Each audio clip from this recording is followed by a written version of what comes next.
danger. And we have my colleague Radhika Ramaswamy joining us on the phone line. Radhika, what details do you have for us? It's very unfortunate that while a gun is being cleaned, the actor got shot. Was it his own gun? Was he cleaning the gun? We don't have any details at the moment.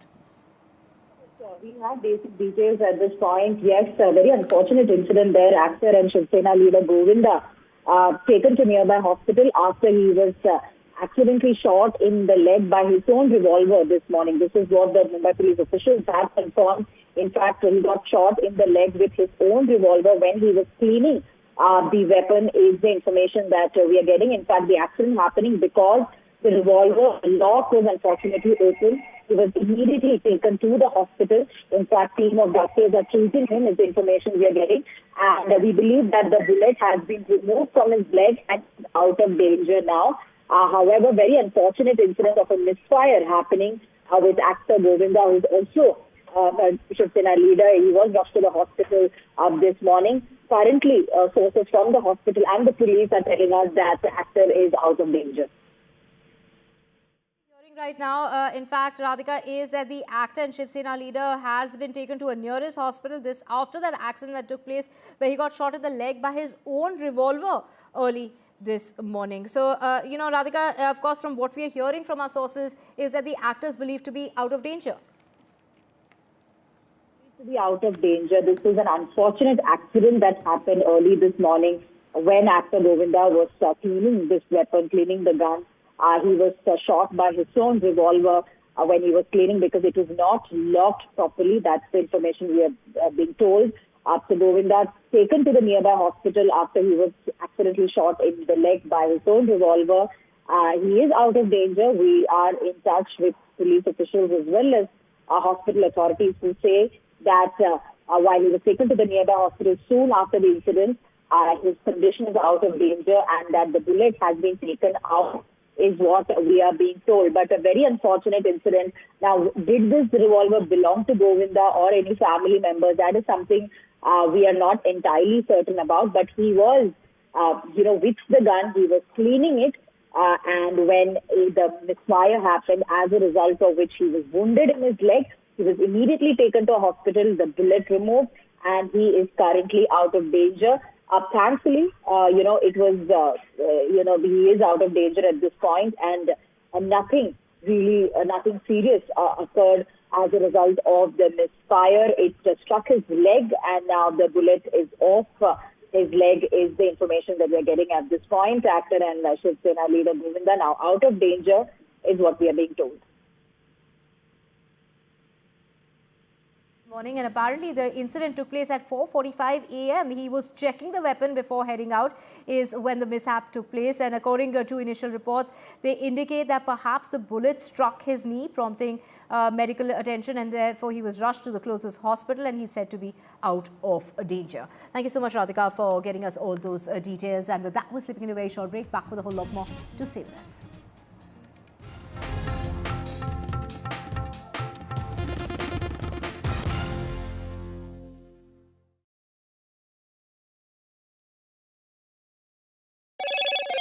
Hello, Moto.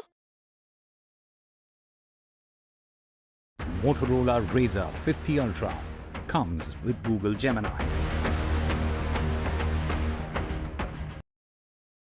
Colour भी मेरा ही favourite मिला.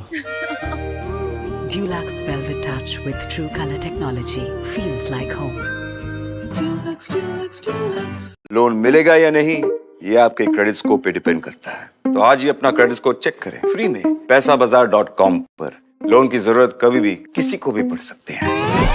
ठीक से acting नहीं. पैसाबाजार.com. For every news from every part of the country, download कीजिए NDTV app.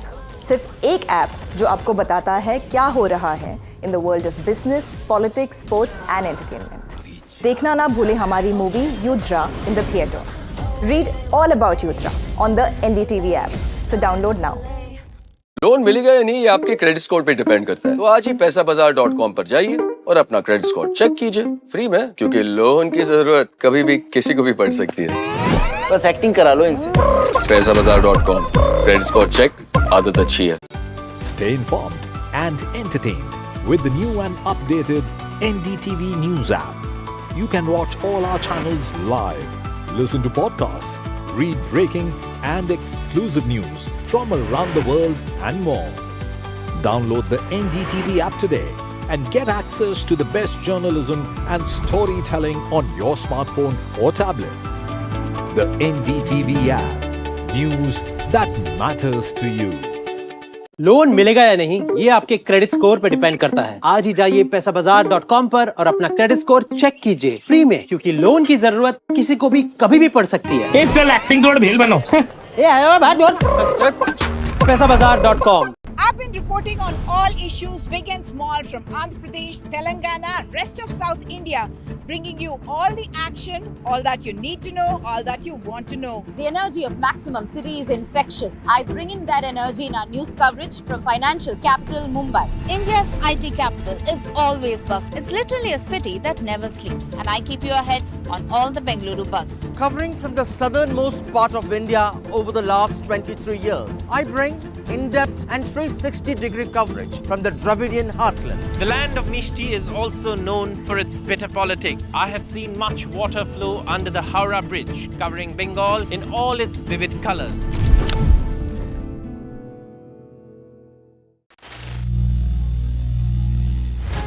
Some people say the metaverse will only be virtual. One day this lecture hall will be made of code, and driverless cars would be trapped in intersections. But even in this maze of the future, you can't wish away health. It's time to become more resilient.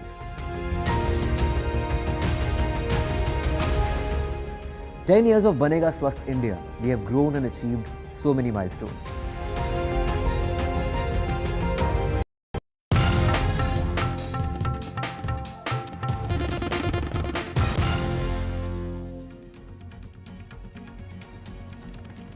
Welcome back. Now let's get you the latest from Karnataka. And the Chief Minister Siddaramaia's wife Parvati has written to MUDA, the Mysuru Urban Development Authority, offering to return the plots of land that are at the heart of the corruption cases against her family. In a statement, she said that she was obeying the call of her conscience, and along with returning these plots, I also demand a comprehensive investigation into all allegations related to MUDA. Now, the Enforcement Directorate filed a money laundering case against the Chief Minister yesterday, and in her letter to the authority, Parvati has offered to return the 14 plots allotted to her in the Vijayanagar Phase 3 and 4 in lieu of compensation for use of 3.16 acre of land. I wish to surrender and return the compensatory plots by cancelling the deeds of the 14 plots executed in my favour by the Mysuru Urban Development Authority, and that's what her letter read. I'm also handing over the possession of the plots back to the authority. Kindly take necessary steps in this regard as soon as possible, is what she has written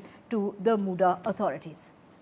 And we have my colleague Pratibha joining us. Pratibha, it is the Chief Minister's wife who is now, offering to return the plots which are basically at the heart of the controversy. And this comes really on the heels of the ED, booking the Chief Minister in a case, in regard to the MUDA scam. Well, definitely, yes. It is definitely a day of a lot of activities that would be witnessed in Karnataka as far as these cases go. The ED has registered an ECIR against Chief Minister Siddaramaiah in the money laundering case related to the MUDA scam. And talking about the MUDA allegations, ever since it surfaced, Siddaramaiah, the Karnataka Chief Minister, has been pretty firm on his ground, maintaining that there has been no wrongdoing and that he wanted to fight this without bowing down. This is the latest statement that has come in from the Chief Minister's social media handle, where he has said that this is something that he did not expect from his wife. The returning of land was not discussed with him, and that he has also sought forgiveness from his wife for having gone through a lot with respect to this conspiracy, and his wife being a victim of the political conspiracy, and that she's been deeply hurt, and this has also kind of upset Siddaramaiah. These are the mentions that we see in the social media post that is just surfaced around an hour ago, and just last night it was the letter that was written to the MUDA as well as the Chief Minister by Parvati, stating that she wanted to respect the honor and dignity of her husband, who has maintained a blemishless image for a period of 40 years in his political career, and that she has never gone after land, gold or any other wealth, and that this pales in comparison to her husband's dignity and honor, and that is precisely why she wants to return this compensatory set of plots. And she's also mentioned that she wanted to do it initially when the MUDA allegations surfaced, but many of her well-wishers told her that we need to fight this politically and legally. But the question still remains, why now? Back to you. Right, Pratibha, what does this really mean forward when we talk about the Chief Minister going forward from here with the ED booking him in the same case? And of course, this comes on the heels of the Chief Minister there remaining defiant, saying that he will not be stepping down from the position of the Chief Minister of the state of Karnataka, with the Deputy Chief Minister there backing him and other Congress leaders as well. Two things that we really need to watch out for. One is how would Siddaramaiah really cooperate with this investigation now, because the ED, after registering the case, would definitely issue summons and proceed with the interrogation of the Chief Minister, as well as looking into his assets now. And what kind of a counter strategy would be adopted by the Congress government is also something that we need to see.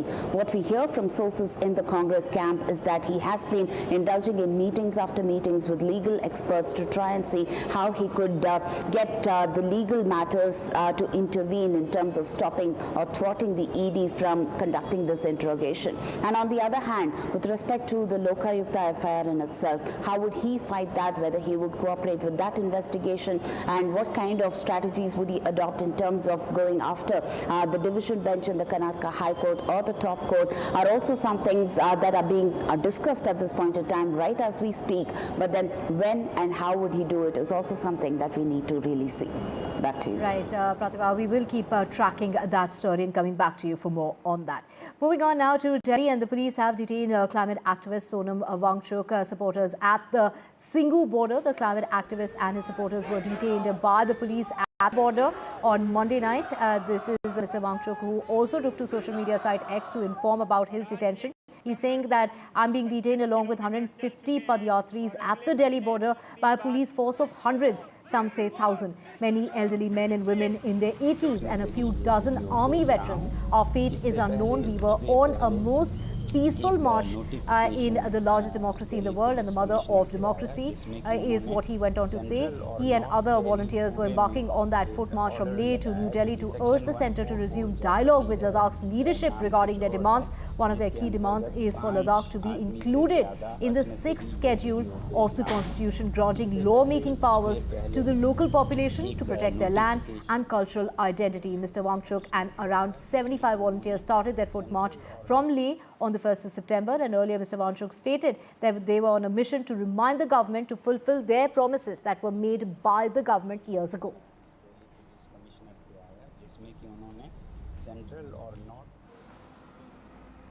And to get more on this, we have my colleague Tanushka joining us. Tanushka, Mr. Wangchuk has been detained at the border, and he's gone on to say that, basically to remind the government to fulfill a promise that was made 5 years ago.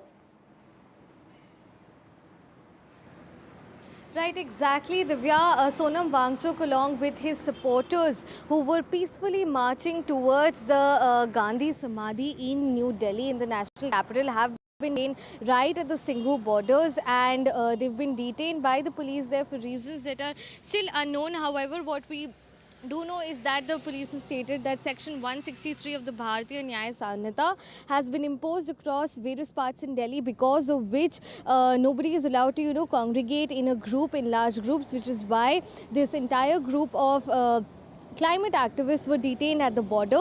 What we also know is that Sonam Wangchuk has been taken to the Bhavana police station, and he is detained there. His supporters, whom he took to social media platform X, and when he was getting detained, he spoke to the people, telling them, informing them that what is happening. They were willing to, spend the night at the border itself. However, the police requested Sonam Wangchuk and all the climate activist supporters to return But when they did not return, the police had to detain all of them, and they've been detained at different police stations across outer Delhi area. And what we're also understanding at this point from Sonam Wangchuk's team is that the police is not, they claim that the police is not allowing Sonam Wangchuk to meet his lawyer to represent him in this situation at this point. So this is what is happening at this point, and we know that this was part of his Delhi Chalo Pad Yatra, wherein he's also been fighting for causes and for rights of Ladakhi people. And even Delhi Chief Minister Arvind Kejriwal has taken to the social media platform at this point and said that every person has the right to come to the national capital. This is the capital of the country and it is available for everyone. Then why is it so that he, of course, takes a jibe at the BJP and says that why is it so that they're scared of unarmed people to come into the capital? Leader of opposition Rahul Gandhi has also, slammed the Bharatiya Janata Party and, urged the Prime Minister Narendra Modi directly and said that he has to listen to the voice of Ladakh and that this is entirely unconstitutional. People coming into the capital claiming to peacefully protest and peacefully just march to Mahatma Gandhi's Samadhi, and why are they being stopped? So these are questions that are being raised by political leaders as well at this point on the detention of Sonam Wangchuk as well as his 150 supporters. Right. Thank you so much, Tanushka. We will keep tracking that story and coming back to you for more on that. And of course, switching tracks to Jammu and Kashmir, where voting is underway, Kitty. Yes, voting is taking place for the third and final phase of the Jammu Kashmir Assembly elections across 40 assembly seats. Of the 40 constituencies, 24 fall under the Jammu division and the remaining in Kashmir. Over 3.9 million people are casting their votes today. The security detail across all poll-bound assembly seats remains tight, with CRPF and quick response teams deployed in Udhampur, Baramulla, Kathua and Kupwara. That's right, Kitty. The most prominent candidates in the fray as far as the largest and the highest phase as far as Jammu and Kashmir elections are concerned, given the fact that 40 seats are going to go to polls today, as far as that voting that started as early as 7 o'clock this morning and will continue till about 6 o'clock in the evening. The most prominent faces are People's Conference Chairman and former Minister Sajjad Lone and National Panthers Party India President Dev Singh. While Lone is fighting on 2 seats from Kupwara, Singh is contesting from a seat of Udhampur. Absolutely, all right. Divya, we are also learning now the voter turnout till 9 a.m. Has been recorded at 11.6%. We've seen how there was an impressive voter turnout in the first and the second phase of elections that was witnessed earlier. And now the third phase of polling is taking place. It's, of course, a high-stakes battle for Jammu Kashmir today for all the parties that are contesting, of course, the BJP, the Congress, the NC, and of course the PDP. Yes. Right. Let's just compare, the voter turnout as far as the first phase was concerned, which was 61.1%. It was lower than, what we'd seen back in 2014. And even the second voter turnout, the second phase, where we saw 56% voter turnout was, in comparison to 2014, again, it was slightly less. Yes, absolutely. But, the elections, of course, are taking place after a decade now, and a lot has changed in the last 10 years. Of course, the abrogation of Article 370 and a lot of other issues are something that is going to dominate these elections. All right, Divya, let's switch to our guest also now. We also have Shazia Ilmi joining us on the broadcast here. She is national spokesperson of the BJP. We have Advocate Arshpreet Kardial, national spokesperson of the Congress, joining us on the broadcast here. We also have Mr. Akshat Goel, who's co-founder Dhruv Research on the broadcast here. Thank you so much to all the guests for joining us here on NDTV.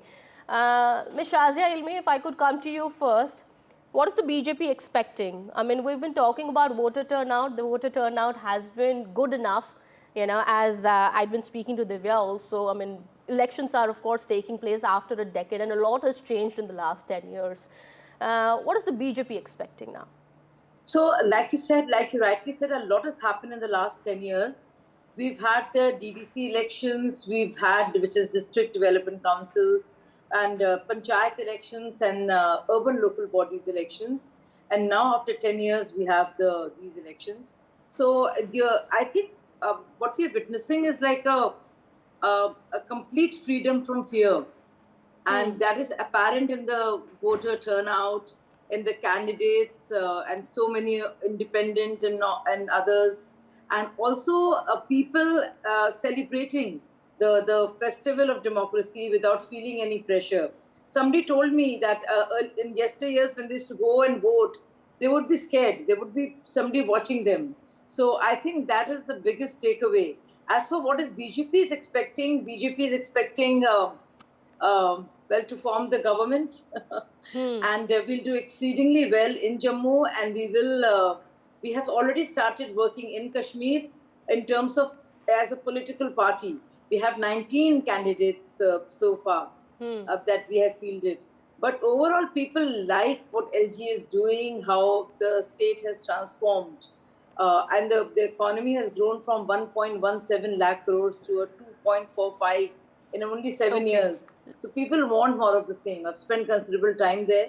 So I would think that there would be more being expected also from BJP, considering it's the first time will that sentiment actually reflect on the ground or not? That, of course, remains to be seen. Will that get reflected in terms of votes? Right. That is something that, of course, remains to be seen here. Absolutely. And of course, we also have Akshat Goel, co-founder of Dhruv Research, with us. Dhruv, the elections that are being held after a decade where restoration of statehood has emerged as the biggest issue. Take us through the issues on which the voters you feel will be casting their vote on today. So, despite Article 370 or the full statehood issue being raised by the political parties, the major issue here still remains the unemployment issue or the price rise issue or the lack of job issues for the local Kashmiris or the Jammu people. So, despite these parties, maybe they are campaigning a lot about Article 370 that they will bring back the statehood, but that doesn't seem to be the major issue. However, in the Kashmir region, a full statehood issue, a demand of a full statehood issue, is still somewhat a relevant issue as compared to the Jammu region. Right. Of course, we also, in terms of, Kitty, when we talk about the situation on the ground and the issues that, the voters will be casting their vote on today, in terms of security, especially the kind of, attacks we've seen, especially in the Jammu division as of recently. Well, of course, Jammu, of course, remains an area of concern now for the coming government also. But yes, politically, if we talk about here, to the Congress spokesperson, if I could ask here this question, what is the Congress really hoping for in these elections? Of course, you have an alliance with the National Conference. The National Conference, of course, also has made it clear their stand on Article 370. Now, the Valmiki Samaj also gets to vote for the first time here in the assembly elections. We've been speaking to a lot of people. Our colleague Nazir had spoken to a lot of people on the ground also. They say they are very much grateful to the central government for that. Do you think that is something that could be disappointing for the Congress here? Well, people have waited for years and years for this day to come when they could shatter the arrogance of the Bharatiya Janata Party, the arrogance to delay the restoration of statehood, the arrogance to delay the conduction of the elections, and the blatant ignorance that the Bharatiya Janata Party's government has shown towards the state of Jammu and Kashmir. And the BJP should go ahead and tell us as to why did they not even consider to field a candidate in the Lok Sabha election of Kashmir. The BJP was so scared of the results that they did not even want to field their candidate because they knew it. Ki zamanat zabt hogi, and the Bharatiya Janata Party is going to be meeting with the same fate in this very election. We are confident that the Congress Party NC Alliance is going to be winning with a landslide victory. And the reason behind that is that the Bharatiya Janata Party has been ignoring the state of Jammu and Kashmir and the people of Jammu and Kashmir because you remember Mr. Amit Shah back in the day had said after the abrogation of Article 370, there would be no terrorism at all whatsoever. It would come to a grinding halt. Instead, the opposite of that happened. And Mr. Modi, the country's Prime Minister, in the last 5 years, he visited once in Jammu and Kashmir. Okay, so where does the Congress stand on Article 370? Where does the Congress stand on that? The Congress Party there are a lot stand of on lines. Article. I think If I may Shazia, complete, I'll just come back to you. Shazia, I'll just come to you. Let the Congress spokesperson respond. See, the problem with the Bharatiya Janata Party is they're not used to listening. They're only used to commenting upon and basically... And you're used to lying. Okay, answer my question. Where does the Congress Party stand on this issue? Tell us one thing. The BJP had promised one thing, that after the abrogation of Article 370, terrorism would end. Now that the terrorism hasn't ended, Mr. Amit Shah's words have fallen flat on the ground. Being the Home Minister, he ought to resign. Second, Mr. Modi did not have the time to visit Jammu and Kashmir.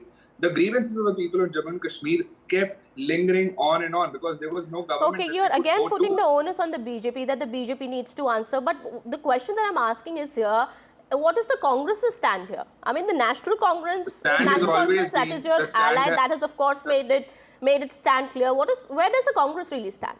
The stand of Congress has always been clear.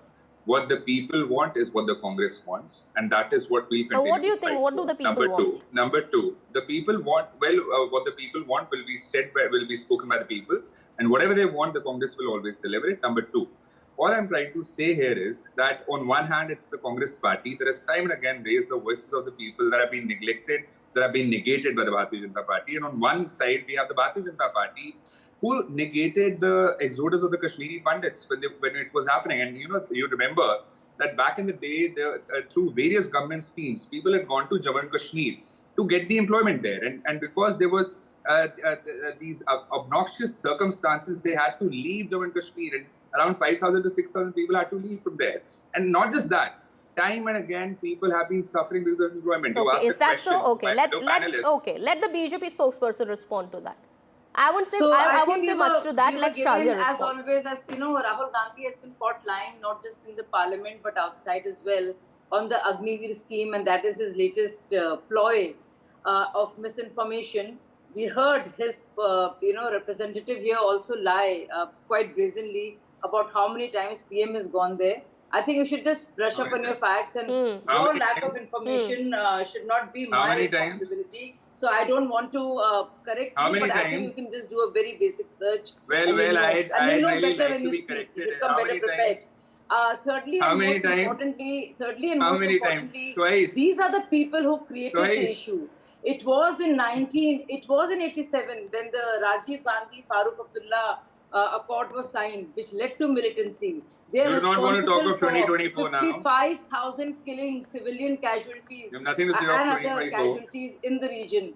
And this is very rich coming from them. So it's like, we will create the problem, we will hobnob with the terrorists, we will be with the party which says we want dialogue with Pakistan. Who's Tariq Ahmed Mir? So, you know, if your people and your proxies are creating and killing ordinary Jammu residents and Kashmiris, you have blood on your hands, my dear friend. Who's Tariq and you Ahmed have a lot to answer for. Okay. So besides lack of knowledge that you clearly have, you also do not know what is happening. Understand the background. The person was given ticket in 2014. How it's meddled and ruined and damaged the prospects of an tell us who is entire Tariq Ahmed Mir, who was given ticket by you in 2014 assembly elections, who were arrested by the NIA for procuring weapons for Hizbul Mujahideen commander Naveed Babu. 30 years of curfews, 30 years of militancy. I'll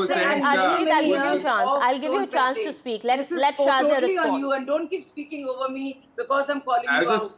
I was just making Let her answer. You also spoken about the Kashmiri Pandits exodus, saying that the BJP completely neglected them. But the BJP has been time and again raising their issue and has been talking about their rights. Let Shazia respond. Yes, Shazia, go ahead. Yeah, so he continued to speak over me, and that's one reason why because you did that. So he talked about how many votes he'll get. Do you know Omar Abdullah, your partner, how badly he lost? Do you know how badly Mehbooba Mufti lost? Do you realize that in the Lok Sabha elections? Do you know that there hadn't been panchayat elections, there hadn't been DDC elections, that there was no grassroots democracy at all in Kashmir? That your family, the party that rules your family, the family that rules your party rather, and the other two families had just damaged the prospects of 2 generations. Do you realize that in terms of not just education, which is from 4 medical colleges, there are 11 medical colleges. So we have done more in these, 6 years than you've done in 70 years. Okay, and all right. That's the charge by the BJP. That's the charge by the BJP. Shazia, okay. Okay, of course. Let the Congress spokesperson respond to that now. 2 things. One, the BJP should tell us who Tariq Ahmed Mir is. This person was given ticket by the Bharatiya Janata Party in 2014 assembly elections of Jammu and Kashmir. He was arrested by the NIA for procuring weapons for Hizbul Mujahideen commander Naveed Babu. That is the history of the Bharatiya Janata Party. Number two, so don't give lectures on terrorism to us. Number two, Talib Hussain Shah. Talib Hussain Shah is a BJP office bearer in Jammu and Kashmir who was a Lashkar-e-Taiba terrorist who had been captured by the local residents. And there are many more examples of this sort.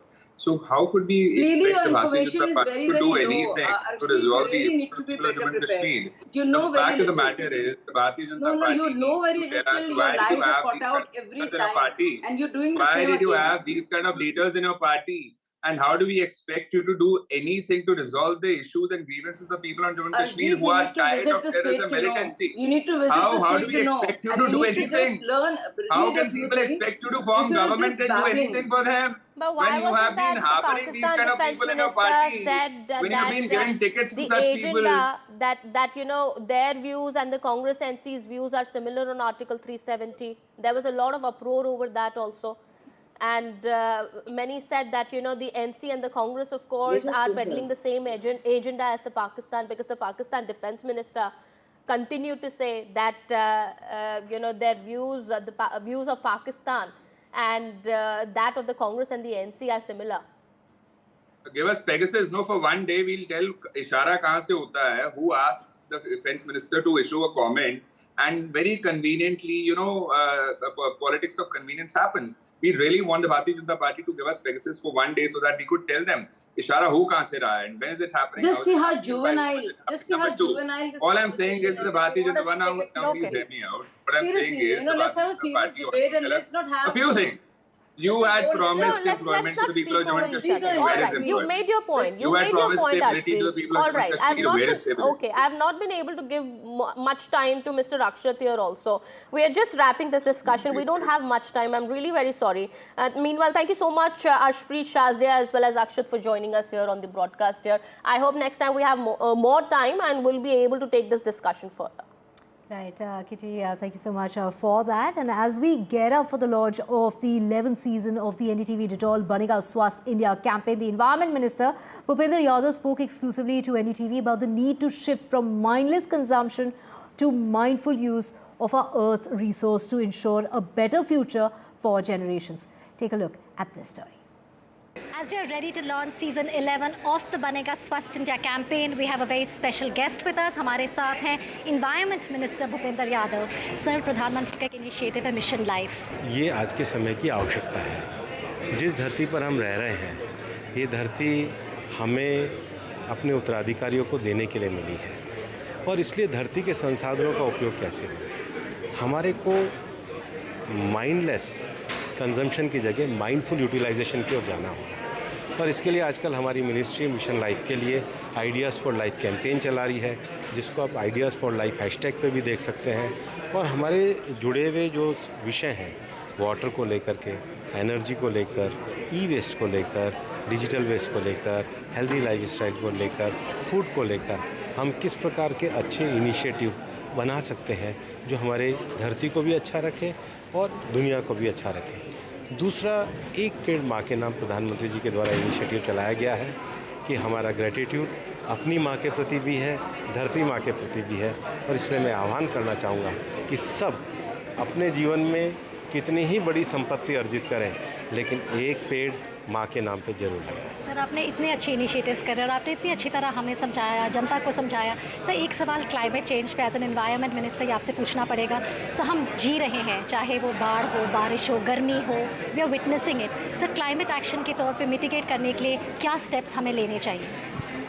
सबसे पहले तो हमें environment के प्रति जागरूक होना होगा, अपने पर्सनल कंजम्पशन पे ध्यान देना होगा, और दुनिया में पॉजिटिव चीज़ क्या कर सकें, हम कैसे इसमें आगे बढ़ सकें, और किस प्रकार से हमें बायोडाइवर्सिटी को सेव करने के लिए, अपनी नदियों को अच्छा रखने के लिए, अपनी झीलों को स्वच्छ बनाने के लिए, अपने शहरों को भी अच्छा बनाने के लिए, और जो चीज़ें हमने धरती से ली है उसको रीयूज़, रीसाइकिल करके हम दुनिया को कैसे अच्छे बनाएं, वो काम करना होगा. And with that, we're slipping into a very short break. News and updates will continue on the other side. To stay with us.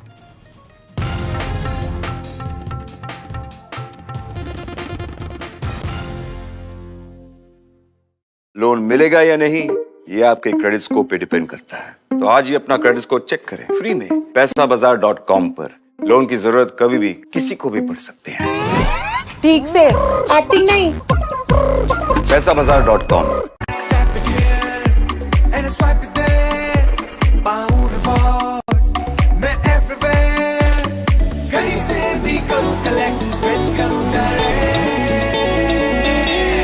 Download any single ID partner app, link your card and earn reward with top brand. Get it free with single ID. Feels like home.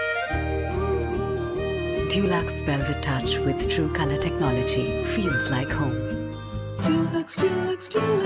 Loan मिलेगा या नहीं ये आपके credit score पे depend करता है। तो आज ही पैसाबाजार.com पर जाइए और अपना क्रेडिट स्कोर चेक कीजिए फ्री में, क्योंकि लोन की जरूरत कभी भी किसी को भी पड़ सकती है। बस एक्टिंग करा लो इनसे। पैसाबाजार.com, क्रेडिट स्कोर चेक, आदत अच्छी है। For every news from every part of the country, download कीजिए NDTV ऐप। सिर्फ एक ऐप जो आपको बताता है क्या हो रहा है in the world of business, politics, sports and entertainment. देखना ना भूले हमारी movie Yudhra in the theatre. Read all about Yudra on the NDTV app. So download now. Stay informed and entertained with the new and updated NDTV News app. You can watch all our channels live, listen to podcasts, read breaking and exclusive news from around the world and more. Download the NDTV app today and get access to the best journalism and storytelling on your smartphone or tablet. The NDTV app. News that matters to you. Loan मिलेगा या नहीं ये आपके credit score पे depend करता है। आज ही जाइए पैसाबाजार.com पर और अपना क्रेडिट स्कोर चेक कीजिए फ्री में, क्योंकि लोन की जरूरत किसी को भी कभी भी पड़ सकती है। चल एक्टिंग तोड़ भेल बनो। पैसाबाजार.com। I've been reporting on all issues, big and small, from Andhra Pradesh, Telangana, rest of South India, bringing you all the action, all that you need to know, all that you want to know. The energy of maximum city is infectious. I bring in that energy in our news coverage from financial capital Mumbai. India's IT capital is always buzz. It's literally a city that never sleeps. And I keep you ahead on all the Bengaluru buzz. Covering from the southernmost part of India over the last 23 years, I bring in-depth and 360-degree coverage from the Dravidian heartland. The land of Mishti is also known for its bitter politics. I have seen much water flow under the Howrah Bridge, covering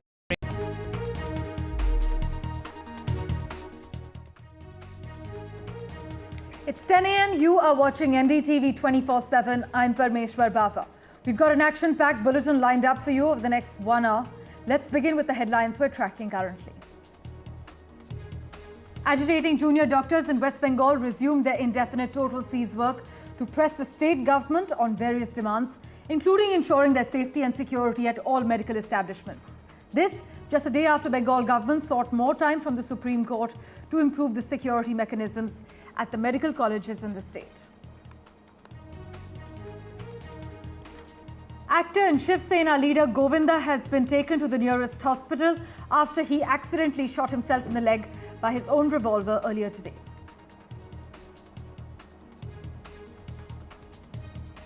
Jammu and Kashmir polling, well, 11.9% voter turnout has been recorded till 9 a.m. Voting is underway in Jammu and Kashmir for the third and last phase of the assembly polls to pick representatives for 40 of its 90 constituencies. Karnataka Chief Minister Siddaramaia's wife offers to return land sites that were allotted to her in connection to the alleged MUDA scam. This just after the Enforcement Directorate files a money laundering case against the Chief Minister. Climate activist Sonam Wangchuk was detained late last evening by the Delhi police, but opposition leaders Rahul Gandhi, Mallikarjun Kharge, as well as Aam Aadmi Party have slammed the Modi government for this detention. Actor Rajnikant has been admitted to a private hospital in Chennai. Although there has been no official confirmation about the same from the hospital or Team Rajnikant, it is learnt that the actor has an elective procedure scheduled today.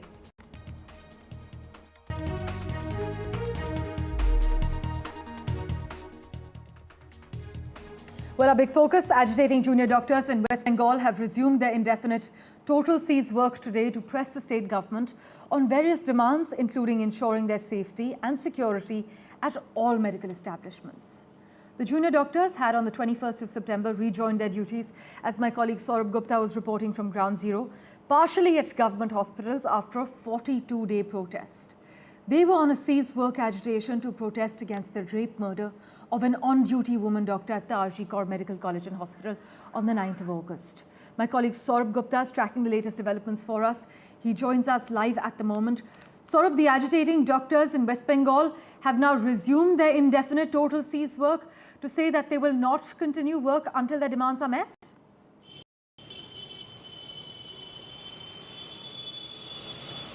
That's right. These doctors have gone on protest, and of course they've also, said that their demands have not been met.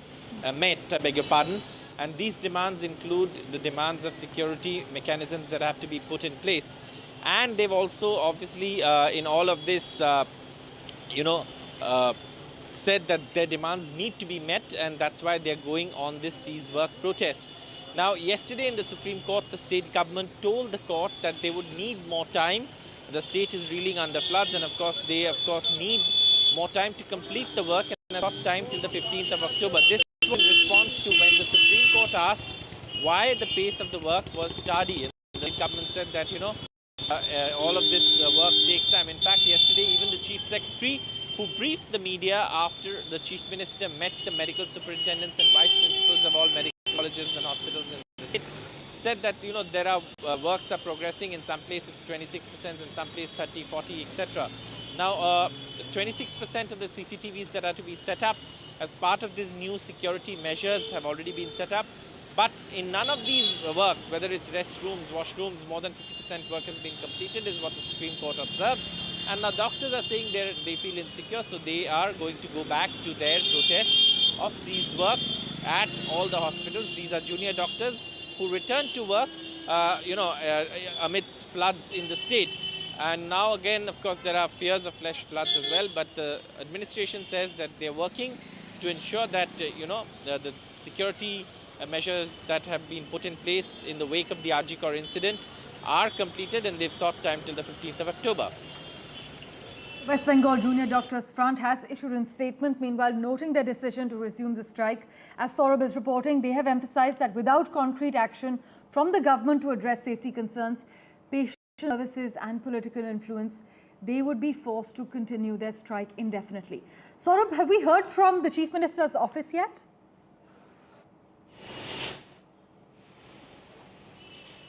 Well, the Chief Secretary briefed the media yesterday and said that all of these works are being completed, and of course they will continue to finish these works. That's what they've told the Supreme Court. And at this point, though, these are works like, for example, building a toilet, building a washroom. These are things that will take time. Meanwhile, the doctors have said that they will continue their protest. But how long is not clear, though they are going on strike from 10 a.m., which is now, of course, that, these junior doctors will continue to stay away from work. And this after the Supreme Court hearing yesterday. Thanks so much, Saurabh, as always, for joining us with the latest from Ground Zero. With that, let's get you a quick update from battleground Jammu and Kashmir, where voting is taking place for the third and final phase of the assembly elections. 39.18 lakh voters will decide the political fate of 415 candidates in 40 constituencies spread from the plains of Jammu to the mountains of Kashmir.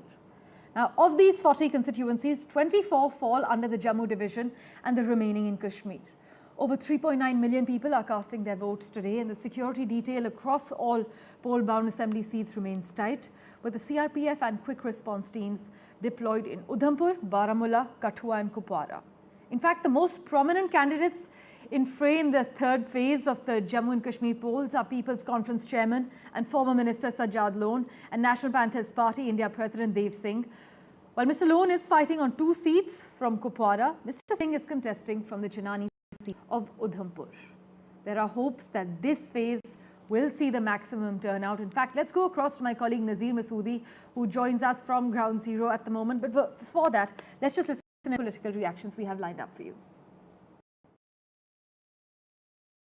ये उत्सवमय वातावरण, ये लोकतंत्र का उत्सव, ये जमहूरियत का जश्न, ये ना केवल जम्मू में बल्कि सारे के सारे जम्मू कश्मीर में कई वर्षों के बाद पहली बार देखने को मिल रहा। मैं तो ये कहूँगा कि this is the true main streaming of democracy in Jammu and Kashmir.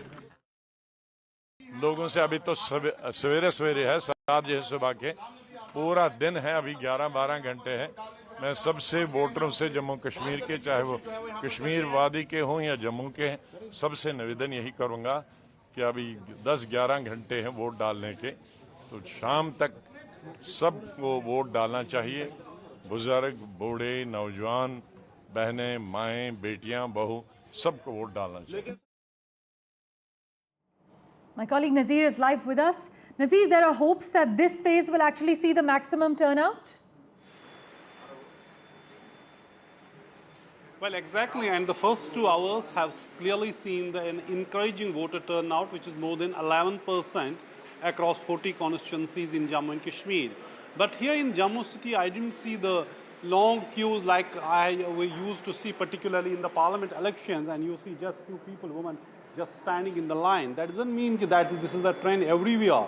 Particularly in rural areas, I see there are large number of people have already turned up to cast their vote. But in the Jammu city also, I have seen, whether I was in Gandhinagar or in this polling station, I have not seen long lines the way we have seen in parliamentary elections. Having said that, this is a do or die battle for the BJP in Jammu here, because these 24 seats which are going to polls today have been the bastion of BJP, and they have won both the seats, parliament seats from this Jammu region in the recent parliament elections. They had won 25 seats from Jammu in last assembly elections in 2014. Will they repeat that performance? Only the voters will tell today what they have up to, what they are up to, and what is in their mind. But the only thing everybody wants is that should be encouraging, increasing participation in these polls, because first 2 phases have not been as encouraging as many would have liked them to be, because it has not matched, the turnout has not matched the voter percentage of even 2014, which was 66%, but it was either around 60% in first phase and less than 60% in the second phase. But this phase, which has been actually these areas normally known as high voter turnout areas, so these people, it is expected that it may go. आपने vote डाला? जी डाल दिया। क्या मुद्दे हैं इस election के जिनकी बुनियाद पे आप वोट डाल रहे हैं? जो मन करे उसमें डाल दिया। मन करते तो क्या इश्यूज आप चाहते हैं? आपका क्या काम होना चाहिए जो आपके प्रतिनिधि? गरीब बस्ती है, काम करते हैं, मजदूरी करते हैं, ठीक है, लगे दिहाड़ी तो लगाते हैं, नहीं लगे तो घर में बैठते हैं। तो आप क्या चाहते हैं? आपके वोट से तब्दीली आनी चाहिए, क्या फर्क पड़ता? हमारा भी कुछ मसला हल होना चाहिए। गरीबों का क्या, कोई बच्चा थोड़े कमाने वाला, खुद कमाते हैं, तो थोड़ी पेंशन वगैरह होनी चाहिए, हेल्प होनी चाहिए बच्चों की, यही होना चाहिए। और क्या होना चाहिए? गरीबों का या क्या है? So she's saying that the government should take care of the poor. They should look after the poor. That is everything. In these elections, we have seen every party has tried to, woo voters through, some call it freebies, some call it welfare measures, whether it is the free electricity, whether it is, ration, whether it is, pension, all these things political parties have promised, whether they will keep those promises or not, but that people would decide today who they are going to vote for.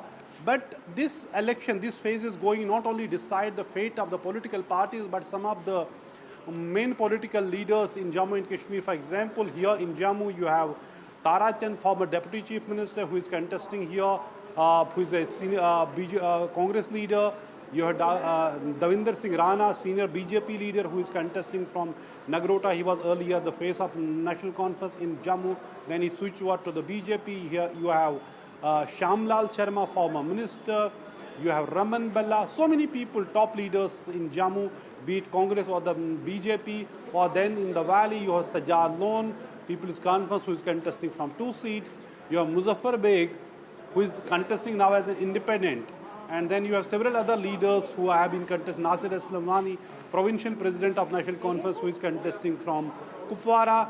But good thing so far has been in the rural areas, there has been encouraging, trends since morning. Large number of people have been coming out to vote. But in the urban areas of Srinagar, like in Jammu, like we have seen in Srinagar, that was really dismal voting, less than 30% voting in 8 constituencies of Srinagar city. But here in Jammu, clearly it would be much, much higher than that. But if you see the signs since morning in several areas of Jammu city, it has not been as long queues as we have seen in the parliament elections. Nevertheless, This is a crucial election because since these 24 seats in Jammu region has been the core constituency of BJP, will they be able to repeat their performance of parliament elections of 2014? In the valley, BJP doesn't have much presence, so they are all relying on this phase. Third phase, particularly in Jammu region, stakes are high for all the parties who will perform best in this phase will be in the driver's seat when the results are out. We already have had polling for 50 seats in 2 phases. Now this phase is the biggest phase in terms of the seats. 40 seats are going to polls in this phase across 40 seats, across 7 districts in Jammu and Kashmir. Right, Nazir. Also, many point out that the highlight of this voting in this phase will be the participation of West Pakistani refugees from the Valmiki Samaj and Gorkha communities who got voting rights in the assembly, urban local body polls and panchayat elections only after the abrogation of Article 370? Yeah, exactly. That is one of the important highlights of this election because this election is the first election which is happening after the abrogation of Article 370. And that is why then when there are constitutional changes, many things happen in the real life of the people. For example, people who are living here, be it West Pakistan refugees or you have Valmiki societies who are not the permanent residents of Jammu and Kashmir, they are for the first time getting the right to vote. In fact, they were celebrating it, saying it is the really historic moment in their lives because they have been able to cast their vote for the first time in their lives. You would talk about it, whichever side of the fence you may be. Some people have been saying, look, rights of the people have been snatched after abrogation of Article 370 and stripping Jammu and Kashmir of the statehood. But those who have got the right to vote, they are saying, look, it was a discriminatory law. But some would say, you can't throw the baby out with the bath water. Let me talk to some of the voters here. आप बताएं, आप vote डालने के लिए आए हैं, क्या मुद्दे हैं? सबसे इनसे बात करिए। आप मुद्दे क्या हैं, मैडम, इस वोट में जो आप वोट डाल रहे हैं, किस बुनियाद पे आप किसी को वोट डाल रहे हैं? क्या मुद्दे हैं, क्या इश्यूज हैं, क्या चाहते हैं आप अपने प्रतिनिधि से? ये देखो काम जो हम करते हैं वो सही काम करे, वो काम सही करे। आप फर्स्ट टाइम वोटर हैं? नो। अच्छा, you are voting for first second time? Yes. कब किया है लास्ट टाइम पे? पार्लियामेंट इलेक्शन में? तो जाहिर सी बात असेंबली में फर्स्ट वोट है ना, क्योंकि असेंबली इलेक्शन पहली बार। तो एक फर्स्ट टाइम वोटर जो असेंबली में है, तो क्या आप चाहते हैं, एक यंग वोटर जो है, क्या चाहते हैं? There should be increase in the employment. Huh? There should be increase in the employment. Employment and what else? Okay. Jobs, government jobs. Jobs. Yes. So jobs too. I'm talking to young first-time voters in the assembly elections. They are saying they want jobs. So that is the issue for the young population because the unemployment is the biggest issue, has been because in these elections, and we'll have to see will the new government address this burning issue in Jammu and Kashmir. As always, Nazir, thank you so much for joining us with that ground report from Jammu.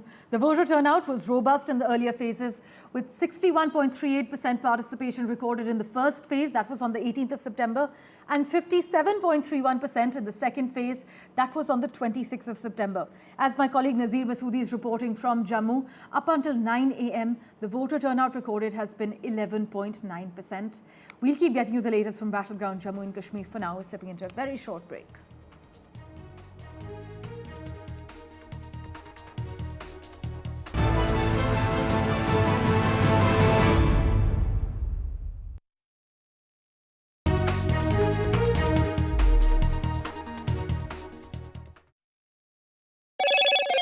Hello, Moto. Motorola Razr 50 Ultra comes with Google Gemini.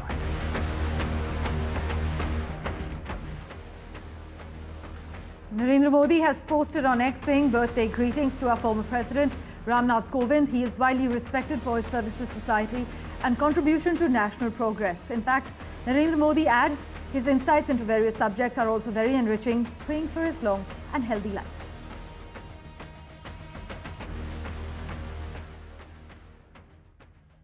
Loan मिलेगा या नहीं, ये आपके credit score पे depend करता है। तो आज ही अपना क्रेडिट स्कोर चेक करें फ्री में पैसाबाजार.com पर। लोन की जरूरत कभी भी किसी को भी पड़ सकती है। ठीक से एक्टिंग नहीं। पैसाबाजार.com। कलर भी मेरा ही फेवरेट मिला। Dulux Velvet Touch with True Color Technology feels like home. Election sun rises on the proverbial paradise. Jammu and Kashmir gets set to vote in assembly elections after a gap of 10 years. For the BJP, it's a referendum on Article 370. For the Congress and regional parties, it's a battle for survival. An election that will go down in the history. Watch the most comprehensive, the most nuanced, and the most power-packed coverage only on NDTV. Loan मिलेगा या नहीं ये आपके credit score पे depend करता है। तो आज ही पैसाबाजार.com पर जाइए और अपना क्रेडिट स्कोर चेक कीजिए फ्री में, क्योंकि लोन की जरूरत कभी भी किसी को भी पड़ सकती है। बस एक्टिंग करा लो इनसे। पैसाबाजार.com, क्रेडिट स्कोर चेक, आदत अच्छी है। For every news from every part of the country, download कीजिए NDTV ऐप। सिर्फ एक ऐप जो आपको बताता है क्या हो रहा है in the world of business, politics, sports and entertainment. देखना ना भूलें हमारी movie युद्रा in the theatre. Read all about Yudra on the NDTV app. So download now. Stay informed and entertained with the new and updated NDTV News app. You can watch all our channels live, listen to podcasts, read breaking and exclusive news from around the world and more. Download the NDTV app today and get access to the best journalism and storytelling on your smartphone or tablet. The NDTV app. News that matters to you. Loan मिलेगा या नहीं ये आपके credit score पे depend करता है। आज ही जाइए पैसाबाजार.com पर और अपना क्रेडिट स्कोर चेक कीजिए फ्री में, क्योंकि लोन की जरूरत किसी को भी कभी भी पड़ सकती है। चल एक्टिंग थोड़ा भेल बनो। ये आया बात बोल। पैसाबाजार.com। New day, new show, a new experience. Start your day with the news, not views. We bring you stories that matter and impact your life. News that informs and keeps you ahead. From Maximum City, Mumbai, to the seat of power, Delhi, NDTV brings you the best breakfast show. Breakfast news.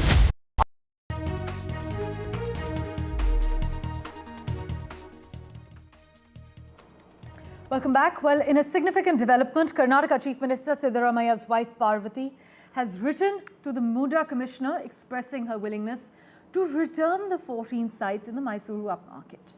Well, the letter by Parvati was circulated late last night among the reporters by the CMO on the official WhatsApp group. But significantly, the Enforcement Directorate officials said the agency has booked Siddaramaya, his wife, and some others in a money laundering case linked to the MUDA land allotment case, taking cognizance of a recent state Lokayukta FIR. A special court exclusively to deal with criminal cases related to former and elected MPs, MLAs had directed the Lokayukta police in Mysuru to initiate an investigation into the matter. And now Mr. Siddaramaya's wife says that she is willing to return the 14 sites that were allotted to her. We have a string of reactions lined up for you. Listen in to those, followed by my colleague Pratibha Raman's ground report. See, I don't know. I don't know the intricacies or the decisions of ED to register a PMLA case. As far as I know, there was no financial transactions. There is no benefit out of those transactions, either by CM or CM's wife. In both the cases, I don't see any financial transactions. So why or how the ED has entered, I don't know. They have to justify later on. We have read that the Chief Minister's spouse has offered to surrender the 14 controversial plots. This raises very, very serious doubts and questions, because only a few days before, Mr. Siddaramaya claimed that he was wronged and he needed 62 crore compensation for returning these plots. And today, you have the Chief Minister's wife saying she'll unconditionally return these plots. So something is definitely not adding up here. And it raises more questions than answer questions. So rather than writing letters to surrender and return plots, it's time the Chief Minister submits his resignation letter at once. Well, definitely. It is definitely a day of a lot of activities that witnessed in Karnataka as far as these cases go.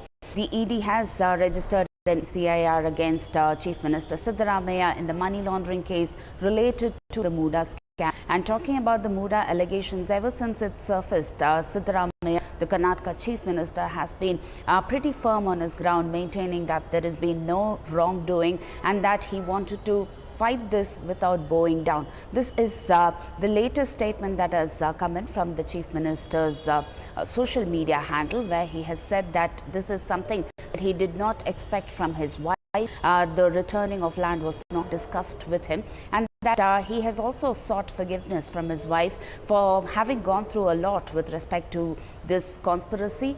His wife being a victim of the political conspiracy, and that she is deeply hurt, and this has also kind of upset Siddaramaiah. These are the mentions that we see in the social media post that is just surfaced around an hour ago. And just last night, it was the letter that was written to the MUDA as well as the Chief Minister by Parvati, stating that she wanted to respect the honor and dignity of her husband, who has maintained a blemishless image for a period of 40 years in his political career, and that she has never gone after land, gold or any other wealth, and that this does not really this is in comparison to her husband's dignity and honor, and that is precisely why she wants to return this compensatory set of plots. And she's also mentioned that she wanted to do it initially when the MUDA allegations surfaced, but many of her well-wishers told her that we need to fight this politically and legally. But the question still remains, why now? Back to you. Well, let's turn our attention now to news coming in. Well, actor and Shiv Sena leader Govinda accidentally shot himself in the leg. He was taken to a hospital earlier today, and according to initial reports, he accidentally shot himself with his revolver at around 4:45 a.m. this morning. He sustained a bullet injury to his leg. We are told he's being treated at the moment by doctors.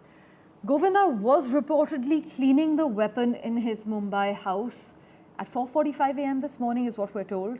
Let's go across to my colleague Sujata, who's tracking the latest developments for us. Sujata, as per Govinda's campaign manager, Govinda was actually putting his licensed revolver in its case when it slipped from his hand and he accidentally fired a bullet into his leg, and all this happened at 4:45 a.m. today?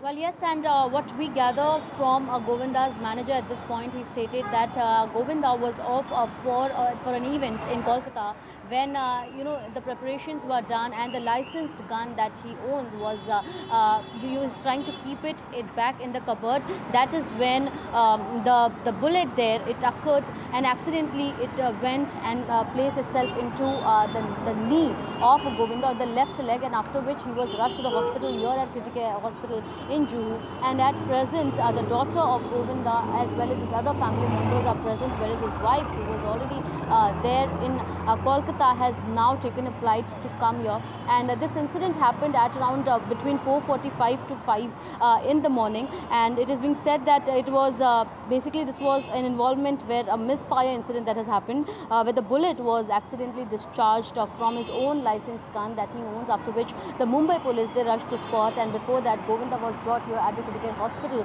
where at present he is admitted in the ICU, and the doctors state that he is in a good condition and a safe condition for now, whereas the bullet has been removed. And also there is this ICU observation where he will be kept for 24 hours, after which he will be either kept in a better ward where he will be treated further. However, he will be in a safe zone and he will be removed from the ICU. So at present, Govinda himself has assured his fans through an audio note that he is fine and the bullet has been removed, whereas this is an event which was to be happened tomorrow.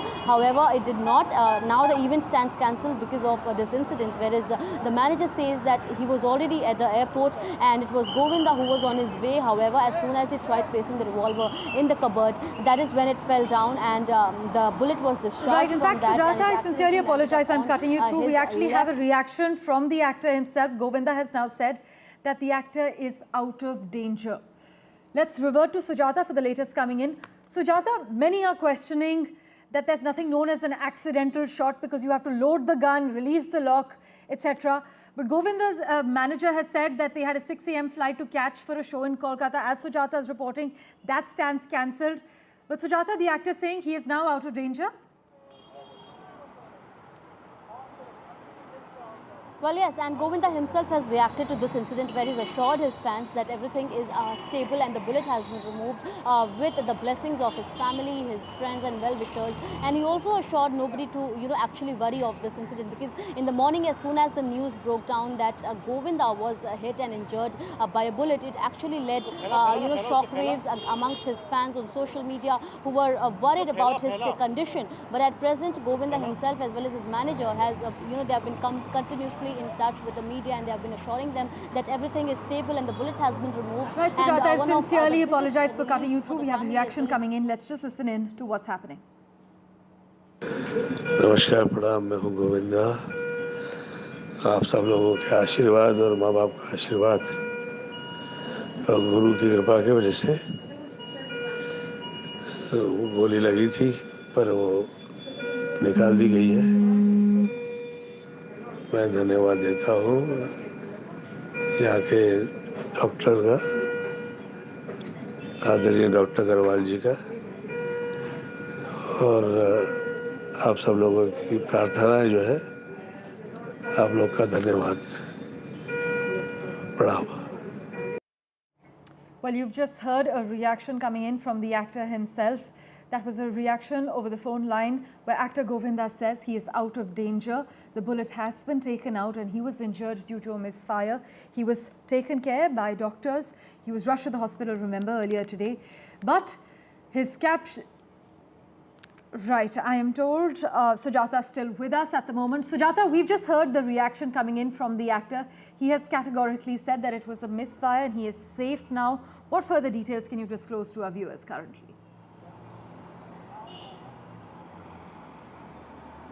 Well, yes, and we just heard the audio note by the actor to his fans as well as the media, where he's clearly, seen talking about how he's currently safe, and because he's assuring his fans himself, so somewhere it is a relief for the fans as well that he is in a stable condition and he's speaking, and in a better condition than what he was brought here in the hospital in the morning.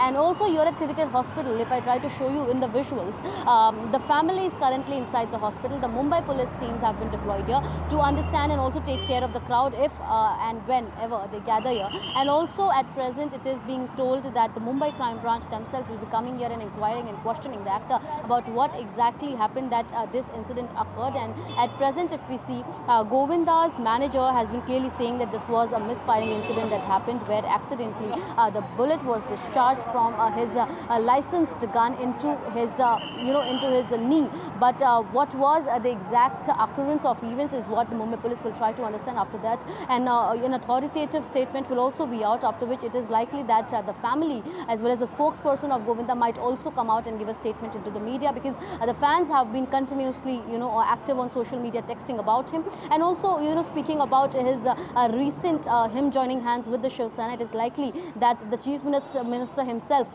is likely to come here at the hospital and meet the actor, after which this incident has happened. But at present, what we get to know from the hospital doctors is that they state that currently the actor is in a better condition. He's speaking, he's assuring his family members that he's fine. He's in the ICU currently. It will be a one-day observation where he'll be kept, and after which he will be either sent back home or kept in a general ward for a few days. And also at present the family members have begun to come. However, now that the Bollywood also comes to know about this, they'll be they'll be starting coming here soon, and the chief minister as well as the other party members of Shiv Sena and other political leaders will also be arriving here either through telephonic conversations or speaking to his team. They'll be taking speaking about him to them. And at present, Govinda himself assured his fans that he is in a better state. And also what remains here to be seen is that what does the Mumbai police find in this entire case, because though at present and from now until when the incident happened, it is Govinda and his team stating that it was a misfiring incident,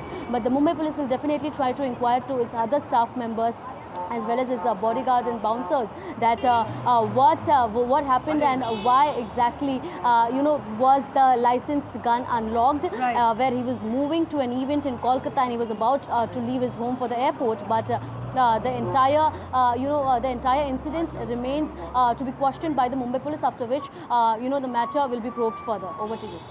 Right. In fact, as Sujata is reporting, many are questioning whether an accidental shot can actually happen because you have to load the gun and release the lock. But his campaign manager has said that allegedly the revolver was in a cupboard when it fell to the floor and went off, and then the bullet hit Govinda below his knee. We just played out that reaction for you of Govinda's from the ICU, where he's informed everyone that he is now out of danger. Let's just listen into that again. नमस्कार, प्रणाम। मैं हूं गोविंदा। आप सब लोगों के आशीर्वाद और माँ बाप का आशीर्वाद और गुरु की कृपा की वजह से गोली लगी थी, पर वो निकाल दी गई है। मैं धन्यवाद देता हूँ यहाँ के डॉक्टर का, आदरणीय डॉक्टर अग्रवाल जी का, और आप सब लोगों की प्रार्थनाएं जो है, आप लोग का धन्यवाद। प्रणाम। Well, Govinda was meant to be in Kolkata today to attend an event that has obviously been cancelled. He is currently in the ICU, kept under observation, where his daughter is with him. His wife, we are told, is flying back to Mumbai. She was actually in Kolkata, and she was the first person that he contacted about this misfire. We'll keep getting you the latest updates as soon as we have further details from officials in Mumbai. For now, let's turn our attention to the other big story we're tracking. Well, the Delhi police has detained climate activist Sonam Wangchuk late last evening, and his supporters at the Singhu borders. Well, the leader of opposition in the Lok Sabha, Rahul Gandhi, has now criticized the Delhi police's detention of the climate activist Sonam Wangchuk and his supporters at the Singhu border, describing it as unacceptable. In fact, Rahul Gandhi has said the detention of Sonam Wangchuk and hundreds of Ladakhis who were peacefully marching for environmental and constitutional rights is unacceptable. This is what Mr. Gandhi has stated in a post on X. He attributed the responsibility for the detention to Prime Minister Narendra Modi. But Mr. Wangchuk and his supporters were detained by the Delhi police late last evening. Section 163 of the BNS has been imposed at the Delhi borders. This is what the Delhi police has announced. Activist Wangchuk and other volunteers have embarked on a foot march from Leh to New Delhi in order to urge the centre to resume dialogue with Ladakh's leadership regarding their demands. In fact, I must inform our viewers that one of their key demands is for Ladakh to be included in the 6th schedule of the Constitution, which would grant lawmaking powers to the local population to protect their land and protect their cultural identity. 80 साल का एक बुजुर्ग अपने लद्दाख जैसे क्षेत्र की, जो पाकिस्तान से जुड़ा हुआ क्षेत्र है, सेंसिटिव क्षेत्र है, वहाँ के लिए कुछ मांगने अगर अपने देश की राजधानी में आ रहा है और महात्मा गांधी की समाधि पे आ रहा है, जिन्होंने पूरा जीवन अंग्रेज़ों के खिलाफ अहिंसा और विरोध में काट दी, ऐसे में केंद्र सरकार का दिल्ली में कर्फ्यू लगा देना, ये कह देना कि अब आने वाले 6 दिनों के अंदर 5 से ज़्यादा लोग इकट्ठे नहीं हो सकते, क्या बकवास है? My colleague Tanushka is tracking the latest developments for us. She joins us live at the moment. Tanushka, we've heard opposition leaders like Rahul Gandhi and Mallikarjun Kharge, as well as the Aam Aadmi Party, slam the Modi government for this detention. But could you confirm whether climate activist Sonam Wangchuk is still detained by the Delhi police?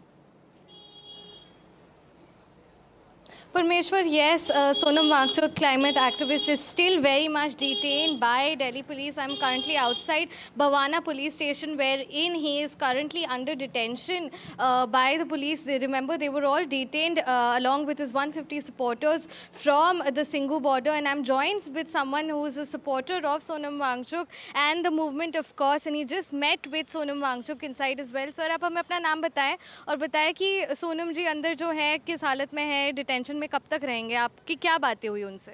Sonam Wangchuck जी स्वस्थ हैं। मेरा नाम सतेंद्र लोचब है, भारतीय किसान कामगार अधिकार मोर्चे से हूं मैं, और यहीं बवाना के अंदर जैसे ही हमें मैसेज आया कि भाई सोनम वांगचुक को बवाना या कंजावला थाने में डिटेन किया हुआ है, तो जैसे ही हमें पता चला तो हम यहाँ पर पहुँच गए, उनसे मिले हैं, स्वस्थ हैं, अनशन पर हैं, कुछ खा पी रहे नहीं है, लेकिन वो भी स्वस्थ हैं और जो उनके साथी हैं वो भी स्वस्थ हैं। ये तो क्रांतिकारी के लिए गहना है कि भाई उनको गिरफ्तार कर लिया, डिटेन कर लिया, तो ये तो चीज़ें क्रांतिकारी के जीवन में आती रहती हैं। Right. So what we're understanding right now from this, supporter of the movement as well is that Sonam Wangchuk is inside, and he says that he met with him and he's under, like stable and healthy conditions. However, he's still continuing with his protests, which means that he's not, eating or drinking anything at the moment. Back to you. As always, Tanushka, thanks so much for joining us with the latest update.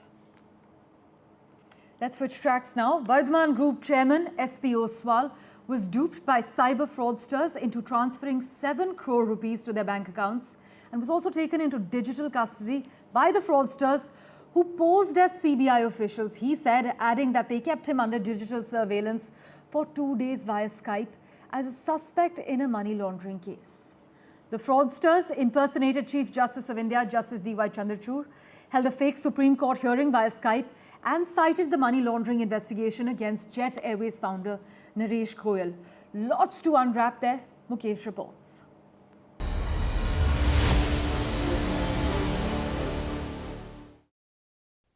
Varthaman के CMD SP Oswal के साथ करीब 7 करोड़ की cheating हुई है। उनको 2 दिन तक डिजिटल अरेस्ट रखा गया।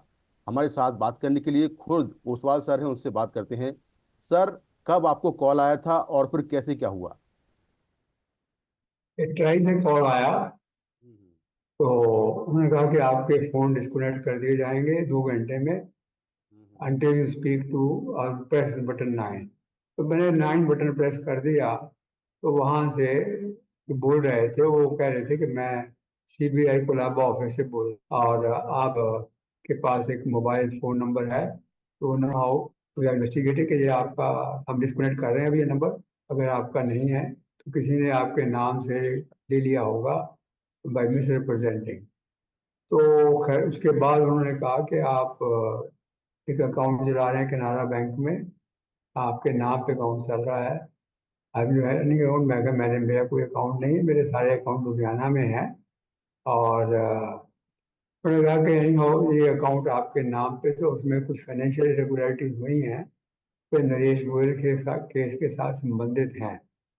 तो anyhow now you are this account आपके नाम है तो आप सस्पेक्ट हैं।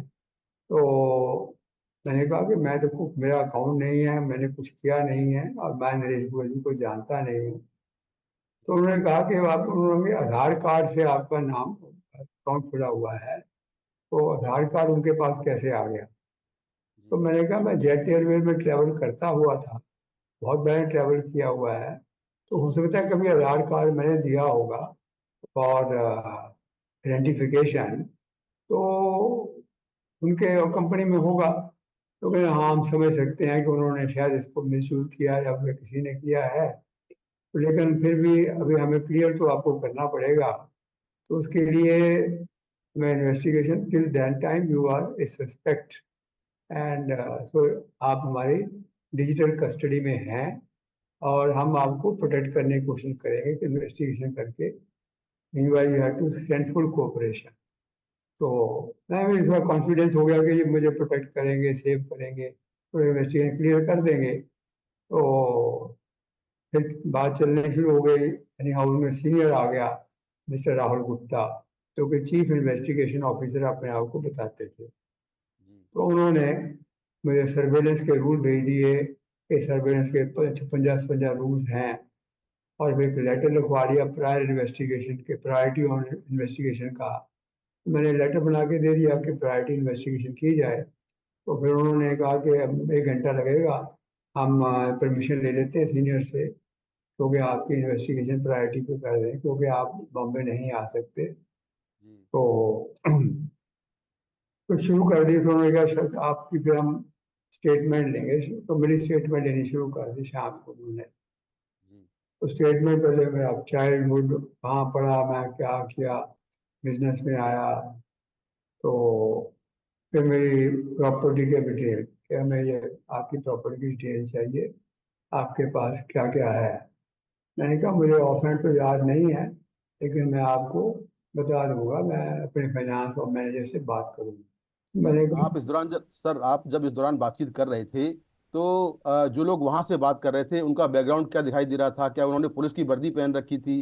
कैसा था बैकग्राउंड वहां पर? क्या कुछ दिख रहा था आपको? देखो, जो विजय खन्ना थे वो तो नॉर्मल ड्रेस में थे, और सीबीआई का ऑफिस लग रहा था, उन्होंने पीछे सीबीआई का लगाया हुआ था कि ये उन्होंने मुझे स्काइप पे लिया था। They took me on Skype and for the purpose of surveillance, और 24 घंटे मेरी स्काइप पे फोटो आती रहती थी और उनकी फोटो मेरे पास आती थी कि विजय खन्ना जी, और 24 घंटे विजय खन्ना ही मुझे मॉनिटर करते थे। And wherever I used to go out of my room, तो मैं उनको बता के जाता था और साथ में टेलीफोन लेके जाता था स्काइप वाला, ताकि वो मुझे देखते रहे चाहे खाना खाने गया हो।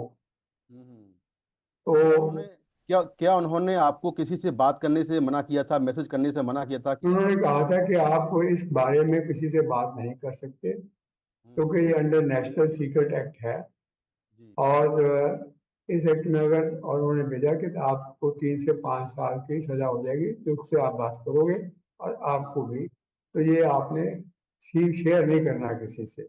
सर, आपको सुप्रीम कोर्ट का ऑर्डर भेजा गया, बाकी डॉक्यूमेंट्स आपको भेजे गए, आपको क्या लगा? ये बिल्कुल जेन्युइन लग रहा था ऑर्डर सुप्रीम कोर्ट का? उसमें क्या कोई स्टैम्प लगा हुआ था सुप्रीम कोर्ट का? क्या बिल्कुल जेन्युइन हाँ ऑर्डर था? बिल्कुल, ऊपर तो जैसे वो सत्यमेव जयते होता है ना सुप्रीम कोर्ट का, वो लिखा, वो एम्बलम था, नीचे था कोई क्लर्क, कौन सा जो उनका होता है रिकॉर्डिंग का, मिस्त्री सुप्रीम कोर्ट का, उसने साइन किए होते और स्टैंप लगी हुई थी। और तो सुप्रीम कोर्ट बार एसोसिएशन की तरफ से भी कुछ था, पता नहीं क्या साइन किए होते, स्टेचुटरी कॉपी। तो when it was, honestly speaking, I was taken in completely by being overwhelmed by the intimidation or assurance also that they are going to protect me. हाँ सर, आपने कभी डिजिटल अरेस्ट के बारे में सुना था कि डिजिटल अरेस्ट कोई वर्ड होता है? मैंने सुना नहीं।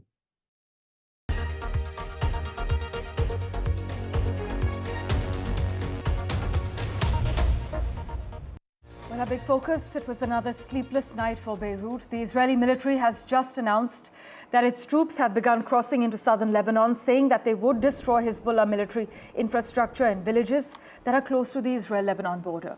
In fact, in a statement issued shortly before 2 a.m., the military described the operation as a limited operation and said that its troops had begun entering Lebanon a few hours ago in order to target sites that pose an immediate threat to Israeli communities in northern Israel.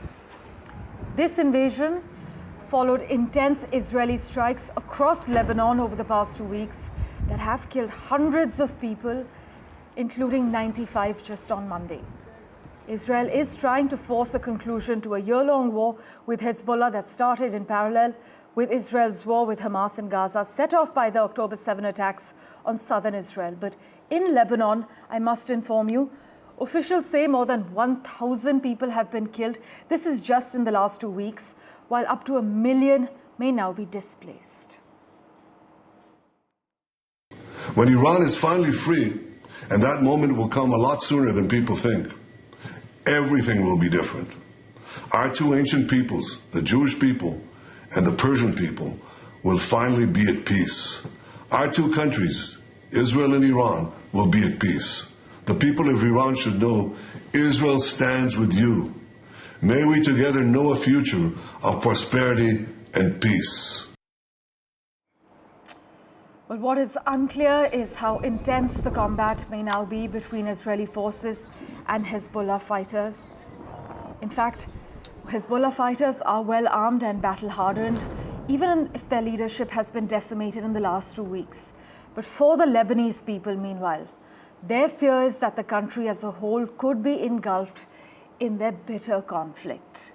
Hezbollah says it is ready for an Israeli ground operation. The IDF has said that a limited operation has begun. Dr. John Rooney joins us live currently. He's a military intelligence researcher. Thank you so much, sir, for making time for us on NDTV. The White House says there has been no change in America's support of Israel in response to the start of what has been described as a limited ground offensive in Lebanon, despite Joe Biden's call for the Israeli government to actually consider stopping the operations. An expert has actually argued that an emboldened Israel appears to believe it can safely ignore a lame duck US president. How do you see the latest developments in the last 12 hours? I absolutely agree with that. I think that at the moment Netanyahu has played his hand very well. He has now timed this military enterprise at the time of weakness for the United States leading up to the US federal election or national election. And, you know, really, we've got about 5 months to play out because, quite frankly, whoever ends up in the White House will take some time to bed down. So whether it's Harris on the one side or Trump on the other, there won't be immediate capacities for any new US president to actually do anything about what's going on in the Middle East right now.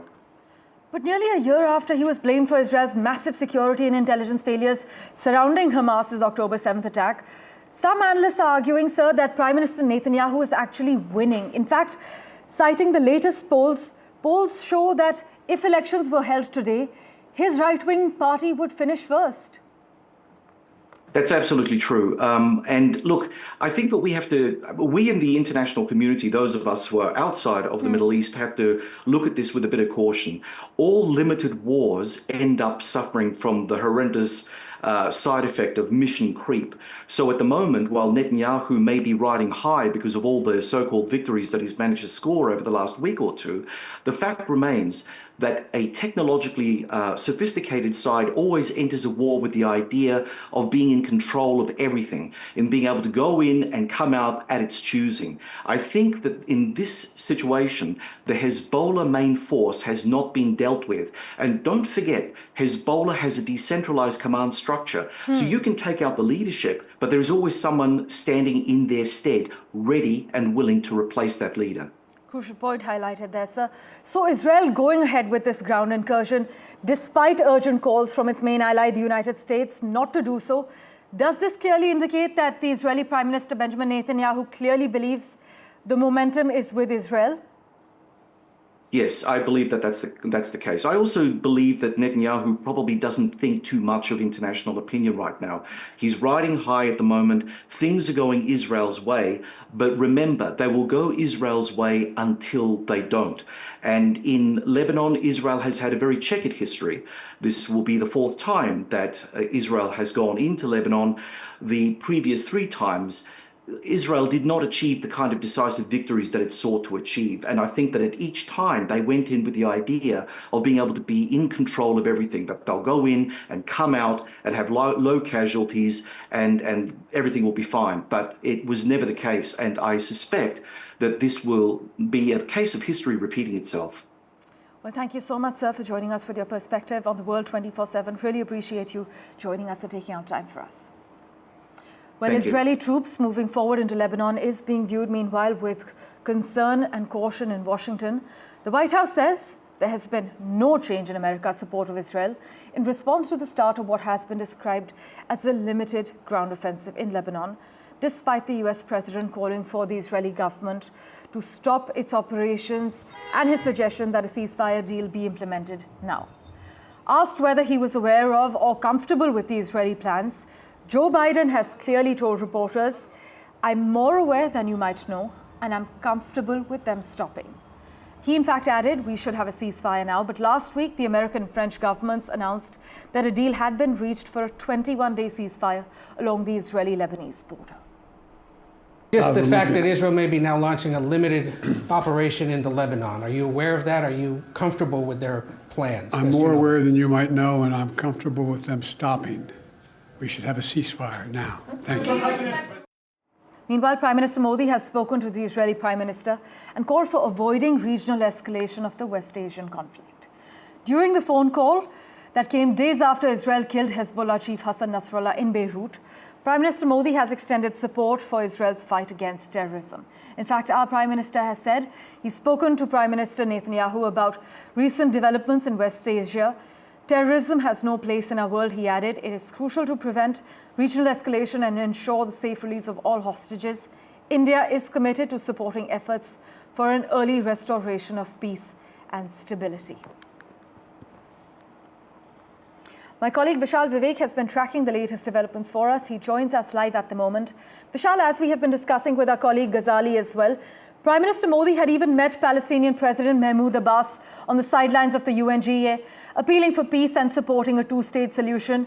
Now he got on a call and dialed Mr. Netanyahu. Put this in context for our viewers. So this has been going on for about last 1 year, 1 to 2 years actually. So it was the meeting with President Putin 2 years ago when Prime Minister Modi said that this is not a time for war. So he has been going on these trips and, speaking with these world leaders and telling them that, a regional escalation and they should take some steps to avoid these escalations, and this is not a time for war. And he, as you mentioned, he met the president of Palestine, Mahmoud Abbas, at UNGA. He also met the president of Ukraine, Zelensky, and he spoke on the same lines, and he's speaking on the similar lines for the last 2 to 3 years, and appealing to the world leaders for world peace. And this has been reciprocated by other world leaders. They have been receiving these comments made by Prime Minister Modi in a positive way, and they have said that if there is anyone who can actually bring peace to these regions, it's actually PM Modi. Particularly when we speak about Ukraine, he has been appealing for peace there, and many experts believe that it is actually PM Modi who can bring peace to the region. And on the same lines he's spoken to now Prime Minister Netanyahu. It was not as direct as the comments made before by Prime Minister Modi, but this also falls in the same category as to an appeal for peace. And as you know, 1,000 people have been killed already in the last 1 week in Lebanon. So this peace process actually needs to be furthered by many other world leaders as well. Indeed. Thanks so much, Vishal, as always, for joining us with that update. Well, let's switch tracks now. In a significant diplomatic milestone, Jamaican Prime Minister Andrew Holness is making the first ever bilateral visit by a Jamaican Prime Minister to India. He's going to be in the country till the 3rd of October, and this visit symbolizes an important moment not only in the evolving relationship between India and Jamaica, but also for India's growing engagement with the Caribbean community. Now, with a number of MOUs expected to be signed, this visit promises to deepen bilateral cooperation and enhance economic and cultural ties. We are told while the two leaders have met on several occasions during multilateral events, this is actually the first dedicated bilateral visit. A quick update from Russia now. Well, Russia will drastically increase its military spending in 2025. This is according to draft budget documents we've accessed. The planned 23% budget increase to $145 billion will exceed the country's combined expenditure on education, healthcare, and social policies. Just imagine that. The hike confirms that Moscow has switched to a war footing. This is what Russian outlet The Bell has written, citing analysts, and that the Kremlin will make the military a top funding priority regardless of when the war in Ukraine ends. Vladimir Putin recently ordered the army to add 180,000 troops and bring its total active force to 1.5 million, which would make Russia's military the world's second largest after China's. The budget increase could help pay for those recruits while also avoiding the need for another unpopular conscription push. And since we mentioned China, let's get you a quick update from there as well. Chinese stocks rose sharply, their biggest gain since 2008 on Monday, as investors cheered Beijing's massive stimulus package. In fact, Indian stocks, which have benefited from the anxiety around China's economy, dropped, while Wall Street had an unusually muted reaction.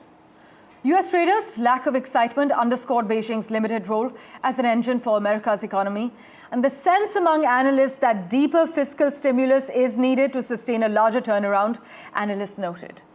But Monday's rally in China, which saw stocks worth about $143 billion trade hands in a 35-minute span, preceded the country's Golden Week holiday.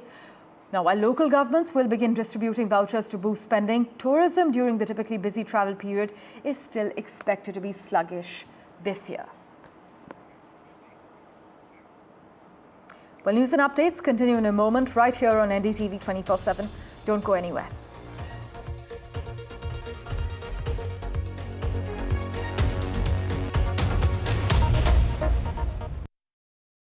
Hello, Moto. Motorola Razr 50 Ultra comes with Google Gemini.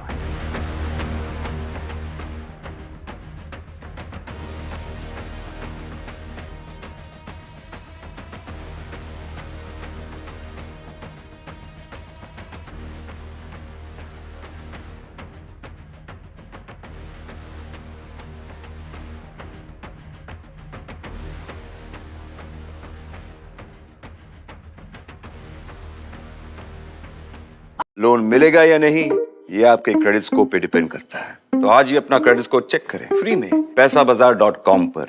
Loan की जरूरत कभी भी किसी को भी पड़ सकती है। ठीक से एक्टिंग नहीं। पैसाबाजार.com feels like home. Dulux Velvet Touch with True Color Technology feels like home. For every news from every part of the country, download कीजिए NDTV ऐप। सिर्फ एक ऐप जो आपको बताता है क्या हो रहा है in the world of business, politics, sports and entertainment. देखना ना भूले हमारी movie Yudhra in the theatre. Read all about Yudhra on the NDTV app. So download now. Loan मिलेगा या नहीं ये आपके क्रेडिट स्कोर पे डिपेंड करता है। तो आज ही पैसाबाजार.com पर जाइए और अपना क्रेडिट स्कोर चेक कीजिए फ्री में, क्योंकि लोन की जरूरत कभी भी किसी को भी पड़ सकती है। बस एक्टिंग करा लो इनसे। पैसाबाजार.com क्रेडिट स्कोर चेक, आदत अच्छी है। Stay informed and entertained with the new and updated NDTV News app. You can watch all our channels live, listen to podcasts, read breaking and exclusive news from around the world and more. Download the NDTV app today and get access to the best journalism and storytelling on your smartphone or tablet. The NDTV app. News that matters to you. New day, new show, a new experience. Start your day with the news, not views. We bring you stories that matter and impact your life. News that informs and keeps you ahead. From Maximum City, Mumbai, to the seat of power, Delhi, NDTV brings you the best breakfast show. Breakfast news on NDTV, 8 a.m. every day. Loan मिलेगा या नहीं ये आपके credit score पे depend करता है। आज ही जाइए पैसाबाजार.com पर और अपना क्रेडिट स्कोर चेक कीजिए फ्री में, क्योंकि लोन की जरूरत किसी को भी कभी भी पड़ सकती है। चल एक्टिंग थोड़ा भेल बनो। ए आया बात बोल। पैसाबाजार.com। Election sunrise is on the proverbial paradise. Jammu and Kashmir gets set to vote in assembly elections after a gap of 10 years. For the BJP, it's a referendum on Article 370. For the Congress and regional parties, it's a battle for survival. An election that will go down in the history. What's the most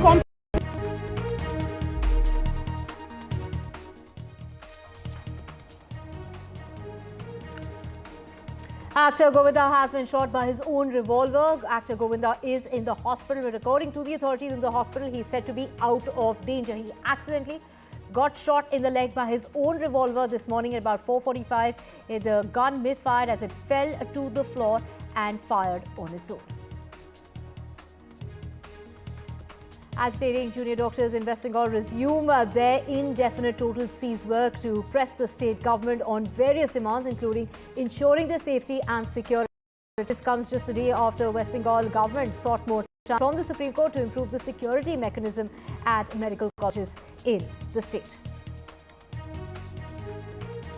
And the MUDA scam is the Chief Minister's wife who has offered to return plots, and the BJP questioning the timing of this decision. The Karnataka Chief Minister's wife offers to return 14 plots linked to the MUDA scam allegations, and the BJP they're questioning the timing.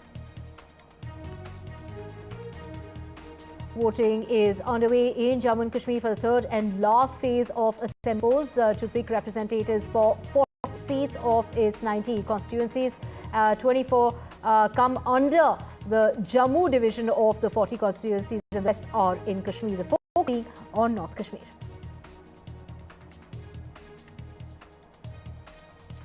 And Sonam Wangchuk has been detained and the opposition targets the centre. The climate activist has been detained by the Delhi police, and opposition leaders Rahul Gandhi, Mallikarjun Kharge and Arvind Kejriwal slamming the government of Prime Minister Modi.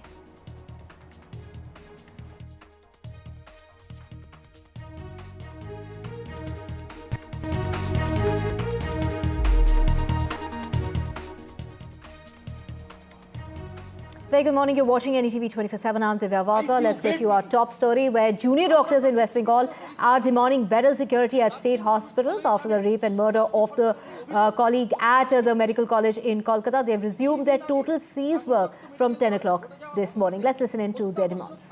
Bed না পাওয়ার ফলেই junior ডাক্তারদের মরণপণ চেষ্টার পরেও একজন মুমূর্ষু রোগীকে বাঁচানো যায়নি। তারপরেই হাসপাতালে পর্যাপ্ত সুরক্ষা ও নিরাপত্তা ব্যবস্থা না থাকার ফলে রোগীর পরিজনেরা ডাক্তারদের উপরেই চড়াও হয়। মহিলা ইন্টার্ন ও নার্সদের নিগৃহীত হতে হয় তাদের হাতে। আমরা আমাদের আন্দোলনের প্রথম দিন থেকে বলে এসেছি, সরকারি হাসপাতালগুলিতে রোগী পরিষেবা সুনিশ্চিত না করা গেলে, চালু হাসপাতাল পরিকাঠামোর জনমুখী রদবদল না ঘটিয়ে ডাক্তার ও স্বাস্থ্যকর্মীদের নিরাপত্তা সুনিশ্চিত করা সম্ভব না। সাগর দত্তের ঘটনা এরই এক জ্বলন্ত উদাহরণ। আমাদের দাবি মেনে তৎপরতার সঙ্গে রাজ্যের প্রত্যেকটি হাসপাতালে যদি বেড ভ্যাকেন্সি মনিটর চালু করা যেত, যদি সেন্ট্রাল রেফারেল সিস্টেম গড়ে তোলা যেত, তাহলে হয়তো এই মৃত্যু এড়ানো যেত। এমন বহু রোগীর মৃত্যু হয়তো এড়ানো যাবে ভবিষ্যতে। প্রত্যেক রোগীর পরিবার জানতে পারবেন কোন হাসপাতালে কোন বিভাগে কয়টি বেড খালি আছে। প্রত্যেকটি হাসপাতালের ডাক্তাররাও বুঝতে পারবেন কোথায় রেফার করলে রোগীর যথাযথ চিকিৎসা সুনিশ্চিত করা যাবে। যদি প্রত্যেকটি হাসপাতালে সরকারি গড়িমসি না করে যথাযথ সুরক্ষার ব্যবস্থা করত রাজ্য সরকার, তাহলে এড়ানো যেত। So the Kolkata doctors, they're announcing that they're resuming their strike, saying that they're disappointed with the efforts being made by the Bengal government and that more efforts should have been made to ensure more security for doctors and hospitals. IQ City Medical College ইত্যাদি জায়গাতেও আমরা বারংবার উল্লেখ করেছি যে অভয়ার ঘটনার বীজ লুকিয়ে আছে বর্তমান স্বাস্থ্য ব্যবস্থার গভীরে। আমাদের আরেকখানি মূল দাবি ছিল বর্তমানে স্বাস্থ্য ব্যবস্থায় জারি অগণতান্ত্রিক ভয়ের পরিবেশকে নির্মূল করার, সমাজ থেকে এই ভয়ের রাজনীতি এবং কলেজগুলিতে হুমকির সংস্কৃতি অপসারণ করার। আমরা দেখেছি সুপ্রিম কোর্টেও আজ প্রতিষ্ঠিত হয়েছে যে আরজি করের ঘটনা কোনো বিচ্ছিন্ন ঘটনা নয়। আরজি করের মতো একটি ঘটনা ঘটেছে, তার কারণ সেখানে একটি অগণতান্ত্রিক ভয়ের রাজনীতির পরিবেশ তৈরি হয়েছিল। So the doctors, they're essentially saying that there should be an end to this atmosphere of fear, and the Bengal government has failed in ending this as well. একইভাবে তিনি ক্যাম্পাসে একদল গুন্ডাকে আশ্রয় দিয়েছিলেন, যারা এই অপশক্তির বলে বলিয়ান হয়ে এতদিন এই দুর্নীতিকে কার্যকর করেছিল। আমরা স্পষ্টভাবে আমাদের বৈঠকে মুখ্যমন্ত্রী এবং মুখ্য সচিবকে সরাসরি জানিয়েছি এবং ইমেলেও বলেছি, এই ভয়ের পরিবেশে আমরা সুরক্ষিত বোধ করছি না।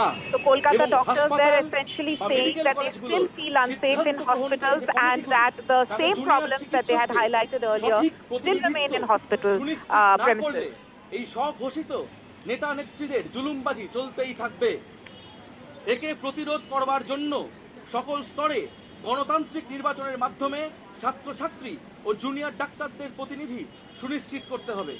কলেজের সমস্ত সিদ্ধান্ত গ্রহণকারী প্রতিষ্ঠান, college council, anti ragging committee, internal complaints কমিটিতে নির্বাচিত প্রতিনিধি রাখার দাবি আমরা জানিয়েছি বারংবার, যা এই প্রতিষ্ঠানগুলির সঠিক কার্যক্রম সুনিশ্চিত করবে এবং যৌন হয়রানির বিপক্ষে একটি প্রতিরক্ষামূলক পরিবেশ তৈরি করবে। তার সাথে there had in fact not been any major progress from the government side in terms of fulfilling these মৌখিকভাবে ভেঙে দিলেও তার কোনো লিখিত নোটিশ আমরা পাইনি, এবং যদি ভেঙেও দেওয়া হয় তার পরিবর্তে গঠিত প্রতিষ্ঠানে নির্বাচিত ছাত্রছাত্রী ও জুনিয়র ডাক্তারদের প্রতিনিধিত্ব সম্পর্কে সুস্পষ্ট কোনো সিদ্ধান্তও আমরা দেখতে পাইনি। মুখ্য সচিব তার 19 তারিখের সরকারি নির্দেশনার ইমেলটিতে স্বাস্থ্য সচিবকে দায়িত্ব দিয়েছিলেন আমাদের সুরক্ষা ও রোগী পরিষেবা নিয়ে পরিকাঠামোগত রদবদলের যাবতীয় সিদ্ধান্তগুলিকে কার্যকর করার, কিন্তু তার 12 দিন পেরিয়ে গেলেও দৃশ্যমান কোনো পরিবর্তন আমরা দেখতে পাইনি। এমনকি সাগর দত্তের ঘটনা সম্পর্কে তিনি সুপ্রিম কোর্টে দাঁড়িয়েও মিথ্যাচার করে গেছেন। সমস্ত ঘটনার দায়ভার চাপিয়েছেন জুনিয়র ডাক্তারদের উপরে। এর আগেই আমরা স্বাস্থ্যক্ষেত্রে পাহাড় প্রমাণ দুর্নীতি ও ভয়ে রাজনীতির দায় নিয়ে নারায়ণ স্বরূপ নিগমের অপসারণের দাবি তুলেছিলাম। আমরা এও মনে করি স্বাস্থ্য দপ্তরের অপদার্থতা বা সক্রিয় মদত ছাড়া এই প্রবল দুর্নীতি অসম্ভব। আমরা স্পষ্ট দাবি জানাচ্ছি, প্রশাসনিক অক্ষমতা ও দুর্নীতির দায় স্বাস্থ্য মন্ত্রককে নিতে হবে এবং এই সমস্ত দায়ে স্বাস্থ্য সচিবকে অবিলম্বে অপসারণ করতে হবে। গত 19/9 তারিখে আমরা আমাদের পূর্ণ কর্মবিরতি প্রত্যাহার করে অত্যাবশ্যক পরিষেবাগুলিতে কাজে ফিরেছিলাম। বিভাগ ভিত্তিকভাবে আমরা আউটডোর ও ইনডোর পরিষেবা শুরু করেছিলাম বহু জায়গায়। রাজ্য সরকারের সাথে 2 দফা meeting, CP, DME, DHS, DC নর্থকে তাদের পদ থেকে সরানো, সুরক্ষা ও রোগী পরিষেবা প্রশ্নে কিছু লিখিত ডাইরেক্টিভের ভিত্তিতে আমরা কাজে ফেরার সদিচ্ছা দেখিয়েছিলাম, রোগীদের জন্য সদিচ্ছা দেখিয়েছিলাম। Bengal doctors, Kolkata doctors were essentially saying that they had in fact decided to resume work, considering keeping the patients in mind, keeping the Bengal flood situation in mind, but now they have been forced to resume their stir once again. রোগী পরিষেবা উন্নত করার জন্য কেন্দ্রীয় referral system, bed vacancy monitor, স্বাস্থ্যকর্মী নিয়োগ কোথাওই প্রায় কোনো রকম অগ্রগতি আমরা দেখতে পাচ্ছি না। আমরা সরকারকে মনে করিয়ে দিতে চাই, শুধুমাত্র কাগজে প্রতিশ্রুতির জন্য আমরা আন্দোলন করিনি, আন্দোলন করছি না। আমরা আন্দোলন করছি রাজ্যের স্বাস্থ্য ব্যবস্থার এক যথাযথ জনমুখী বদলের জন্য, যাতে রোগীরাও পরিষেবা পান আর ডাক্তার স্বাস্থ্যকর্মীদের জন্য এক ভয়মুক্ত সুরক্ষিত কর্মস্থল সুনিশ্চিত হয়। অথচ বাস্তবে তার অগ্রগতির জন্য সরকারের কোনো সদিচ্ছা আমরা দেখতে পাচ্ছি না। আমাদের কাজে ফেরার জন্য উপযুক্ত ভয়হীন পরিবেশ সুনিশ্চিত হয়নি এখনো। একথা আমাদের কাছে স্পষ্ট হচ্ছে সাগর দত্ত ন্যাশনালের ঘটনা এবং শাসক দলের বিধায়কদের ভয়াবহ হুমকির মুখে দাঁড়িয়ে আমরা প্রমাণ পাচ্ছি যে আমরা ভয়হীন পরিবেশ পাইনি এখনো। এর সাথে রাজ্যের প্রতিটি হাসপাতাল, মেডিকেল কলেজ থেকে ভয়ের রাজনীতি নির্মূল করার দাবি আমরা করেছি আন্দোলনের প্রথম দিন থেকে। আর একটিও অভয়ের ঘটনা যাতে না ঘটে তা সুনিশ্চিত করতে গেলে এই ভয়ের রাজনীতিকে উপড়ে ফেলা ছাড়া প্রত্যেকটি জায়গাতে গণতান্ত্রিক পরিসরকে সুনিশ্চিত করা ছাড়া আর উপায় নেই। অথচ এ ব্যাপারেও রাজ্য সরকারের কোনো সদিচ্ছা আমরা দেখতে পাইনি। স্বাস্থ্যক্ষেত্রে চালু সিন্ডিকেটের মাথাদের বিরুদ্ধে কোনো এনকোয়ারি কমিটি তৈরি হয়নি। কলেজে কলেজে আরডিএ এবং students council. The doctors are resuming their protests. Do remember that they called off their protests from the 21st of September only for 9 days amid a flood situation in the day, ending their 42-day cease work in protest over the rape and murder of the incident. So we've just heard the junior doctors claiming that enough is not being done and that assurances on paper do not work. They are demanding more safety and security while they're at work. Those are the basic demands of medical staffers in the colleges and the hospitals of West Bengal. Let's just listen into what the Chief Secretary had to say. I am confident. I have interacted with them and I'm sure they will respond to this and they will serve the society for which they have done this training. They are the doctors. We all respect their profession and I think every citizen, everyone respects their profession and we expect that same response from them. But point is, we are working and we will work together with the health department, health officials, with the district officials who are working in different hospitals, medical colleges. Everybody is working together. It's a collaborative effort and I'm sure the results will be visible. So we should not be impatient about it. Saurabh, we just heard the doctors who've resumed their protests since 10 o'clock this morning that there's been no major progress by the government in regard to reforms and ensuring the safety of medical staff. That they're saying that the assurances that they're being given are just on paper and it's just not enough when it comes to basic safety measures while they're on duty. So their demands are very justified and yet, the government seems to be taking more and more time on the matter.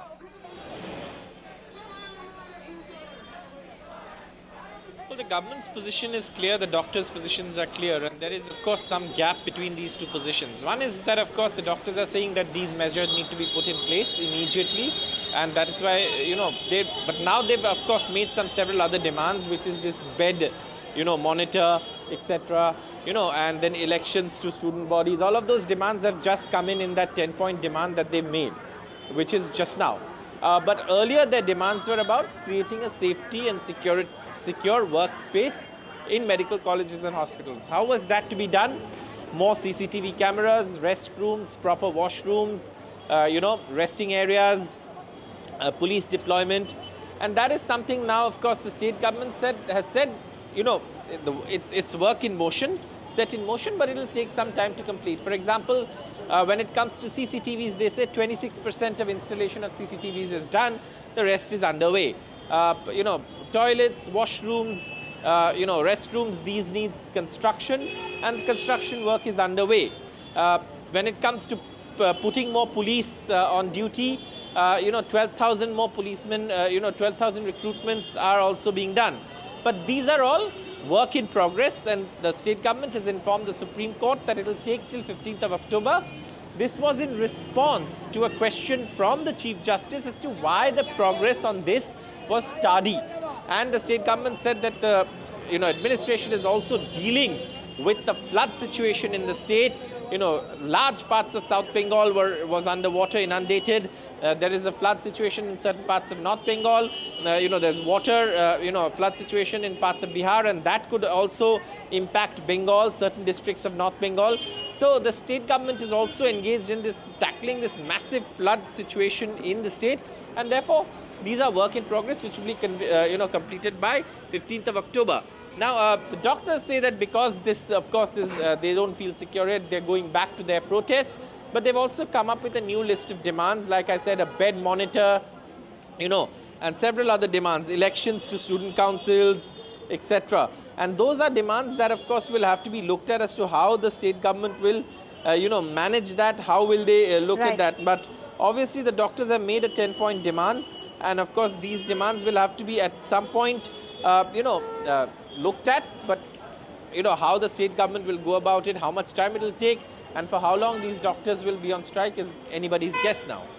Right, and of course, the doctors there, have resumed their protests. This is following another incident of attack on a medic, with the doctors at that medical college and hospital claiming that they were beaten up by the relatives of a patient who had died during a treatment, complaining of negligence. And of course, the medical staffers there claiming that their safety and security has been breached. So, Saurabh, we will keep coming back to you for more on this, as the agitation now has yet again resumed in West Bengal. Moving on now to more news, and this is a Bollywood actor and Shiv Sena leader Govinda, who has been hospitalized early this morning after he suffered a bullet injury on his leg. The incident that took place at 4:45 in the morning. The actor is said to be out of danger, and his manager has gone on to say that he's doing fine. The injury was caused at the actor's Juhu residence, which is due to a misfire from his own licensed revolver. The 60-year-old actor was alone at his house at the time of the incident. Govinda was keeping the revolver in a cupboard when it fell to the floor and went off. The bullet went ahead and hit him below the knee. Govinda was getting ready to leave for a show in Kolkata as when the incident occurred, and his wife had already reached Kolkata before the actor, and she's believed to be on her way back now to Mumbai. The bullet has been removed, and Govinda is said to be out of danger. In fact, he is surrounded by his family in the hospital at the moment. This incident that took place at his own residence, misfire by his own licensed gun. Let's listen into what Govinda had to say. नमस्कार, प्रणाम। मैं हूं गोविंदा। आप सब लोगों के आशीर्वाद और माँ बाप का आशीर्वाद और गुरु की कृपा की वजह से गोली लगी थी, पर वो निकाल दी गई है। मैं धन्यवाद देता हूँ यहाँ के डॉक्टर का, आदरणीय डॉक्टर अग्रवाल जी का, और आप सब लोगों की प्रार्थनाएं जो है, आप लोग का धन्यवाद। प्रणाम।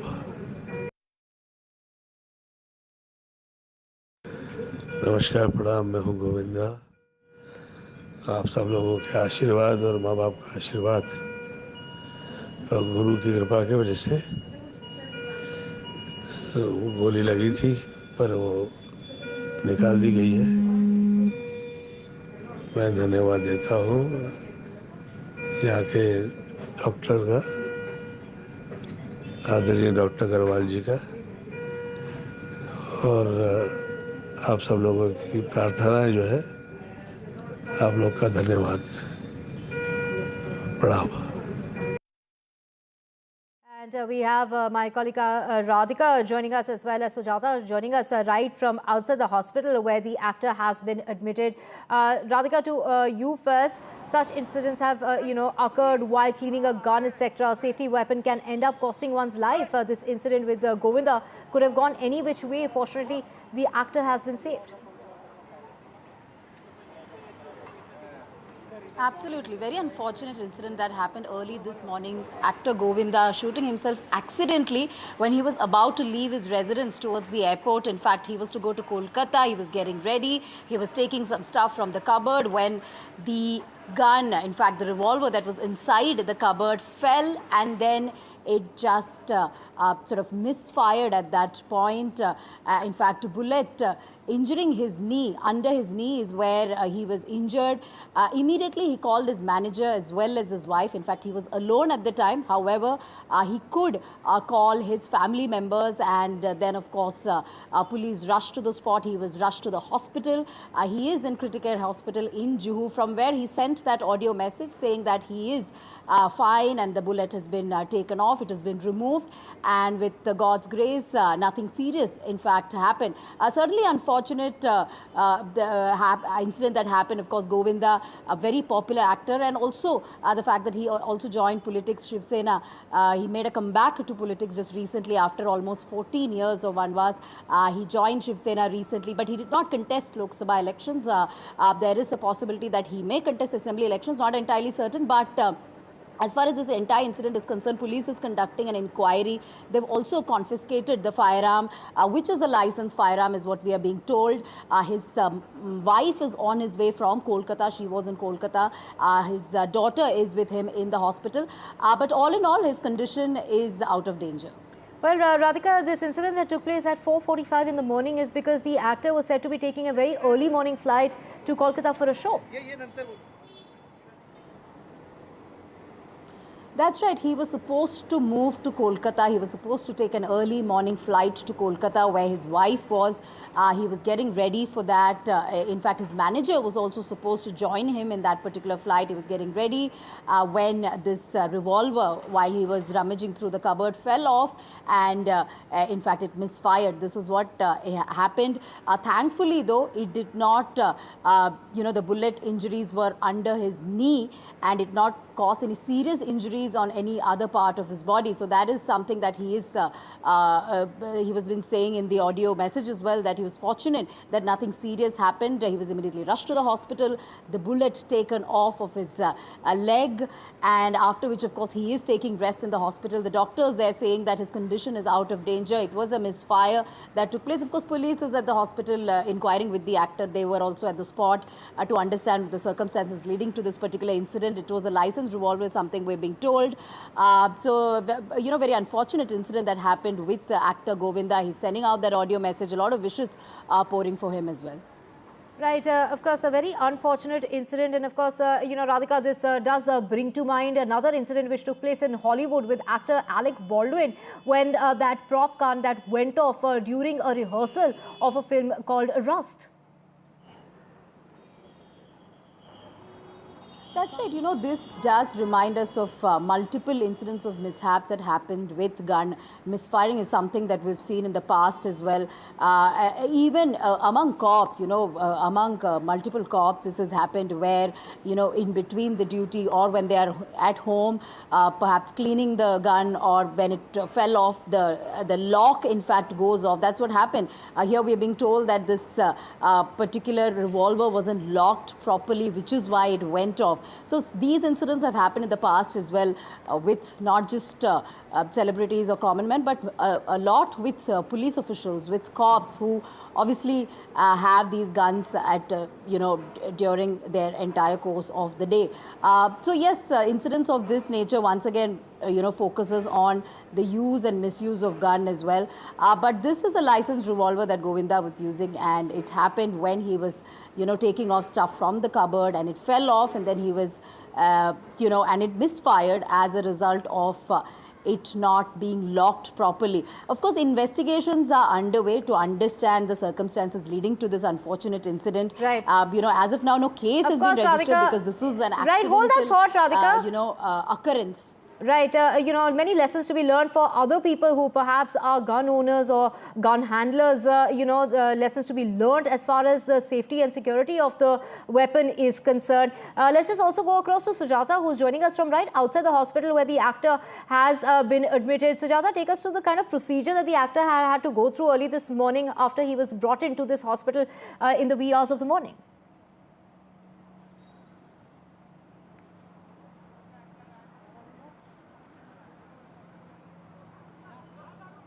Well, Sujata, they're right outside the Kriti Care Hospital in Mumbai, where the actor was rushed early this morning. Like we've been saying, that the actor was supposed to leave at 6 in the morning from Kolkata. He was to take that 6 a.m. flight to Kolkata for a show. And on the way, in fact, while he was at home, there was this misfire incident that took place, a mishap that happened right at his residence. It was his own licensed gun that fell to the floor and it fired off its own. It went off, and which is what resulted in the actor being shot in the leg. At the time, he was alone in the house. His wife was already in Kolkata. But here at the hospital, at the Kriti Care Hospital, his daughter is with him and his wife is on her way from Kolkata to Mumbai to be with the actor. But, what we're hearing from the authorities is that he is out of danger. And we have Radhika with us.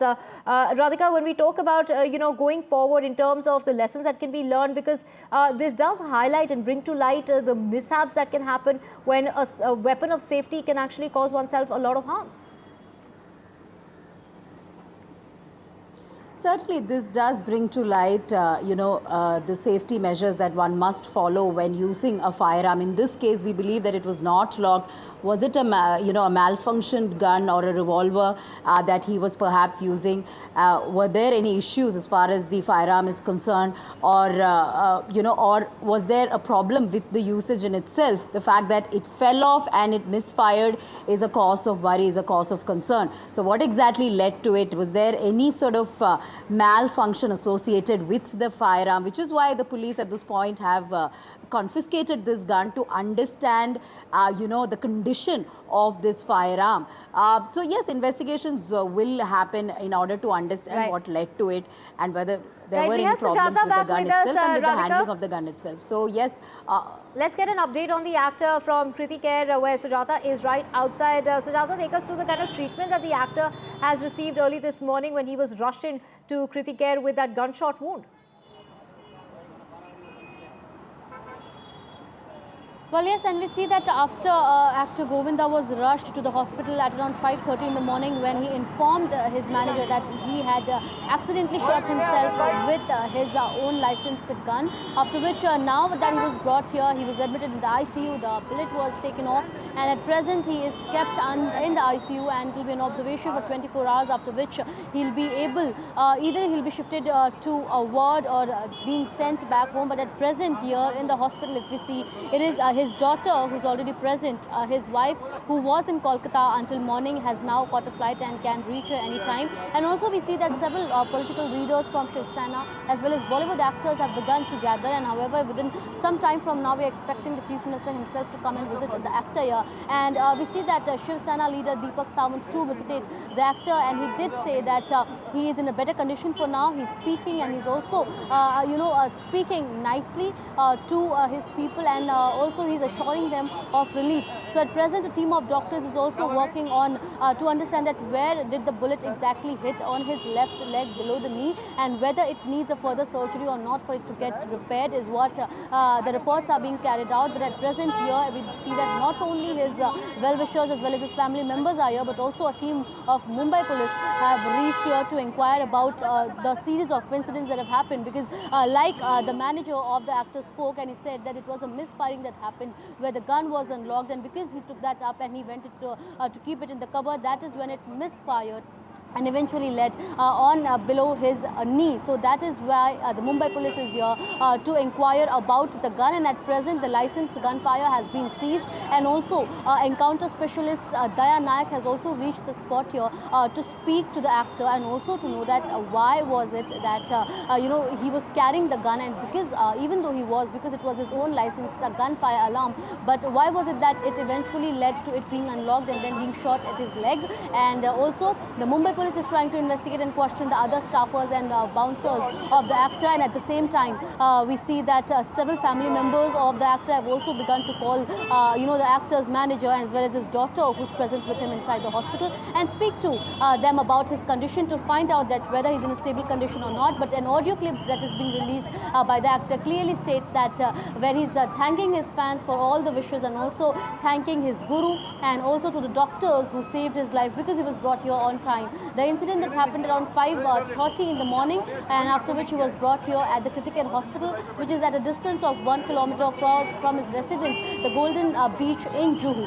So everything is currently in a stable condition. Govinda has assured his fans. Social media fans have somewhere got a relief, and at present we see that family members and friends and relatives of the actors, they have begun to gather, where his close relative Krishna Abhishek, who is also a comedian, his wife Kashmira Shah is currently present in the hospital. She's meeting him and also giving all sorts of help that is required. Over to you. Right, Sujata, this feels like a scene out of a Govinda film itself, a comedy of errors, so to speak. And of course, this could have gone any which way. Fortunately, the actor has been saved.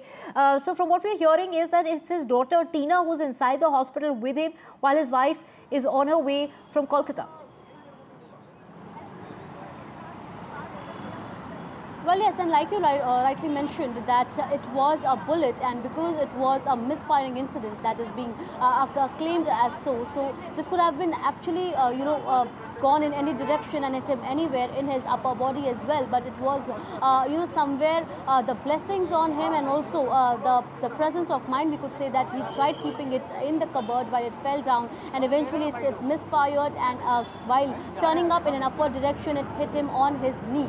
So somewhere, of course, a great relief for the family, and also because of a misfiring incident, it could have taken any untoward turn. However, that did not happen, and at present, Govinda being in a stable condition, thanking his fans, and at what we gather from our sources inside the hospital, they state that Govinda's daughter Tina is currently with him. She's doing all the hospital formalities, and also she is also in touch and trying to talk to her own father to understand that why was he carrying the gun or even inspecting it, and also to inform the Mumbai police that why was it that the gun was unlocked, and it was just taken towards the cupboard to keep it therein, and while it just fell down. So on one end, it is an accidental angle that the Mumbai police is investigating, and also on the other, they are trying to find out that whether was it unlocked beforehand, or who exactly was in that particular room near the cupboard before Govinda, and where was the gun kept at that it was unlocked. So somewhere to understand the series of the incidents, and also to further update and prepare it in their own report,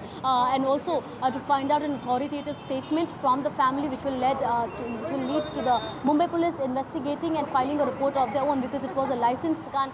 If anything would have untoward would have happened, it would be on the Mumbai police to find out that how could without a proper usage and to know about its entire manual, how could it be licensed, and because of which the Mumbai police as well as the Daya Nayak, the encounter specialist, have reached the hospital to question the actor once he's in a better state to talk. But at present, it is his daughter who was also present in the same home. She is speaking to the specialist and informing him of what Govinda has told her. So somewhere the communication is being carried out, and also a team of the Mumbai police are also present at his residence in Juhu, while one here at the hospital. And once Govinda's wife, she comes back, she's going to meet him, and after which she'll be heading towards the home where her statement too will be recorded. So it is the family members, the staff, the manager of the actor, as well as the other bouncers and bodyguards that he usually walks with, because recently he had joined the Shiv Sena, and that being him, his participation in the upcoming Vidhan Sabha elections were also important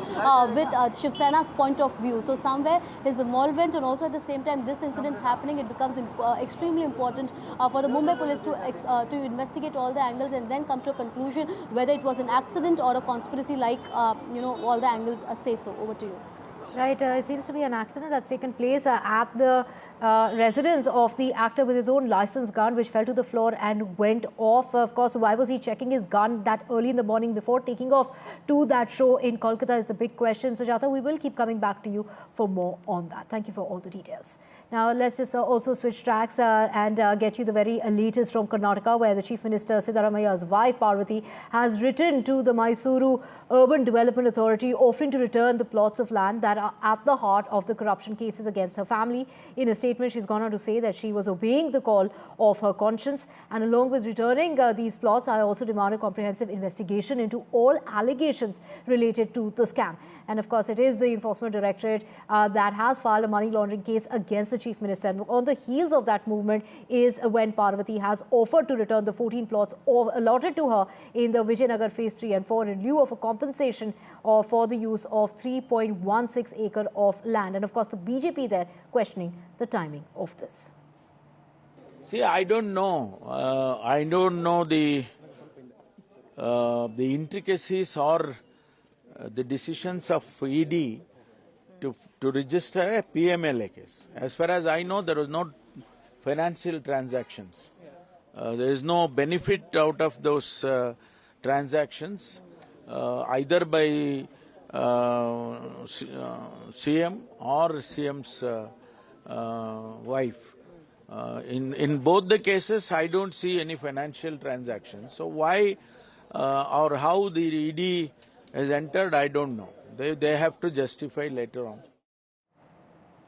That the Chief Minister's spouse has offered to surrender the 14 controversial plots.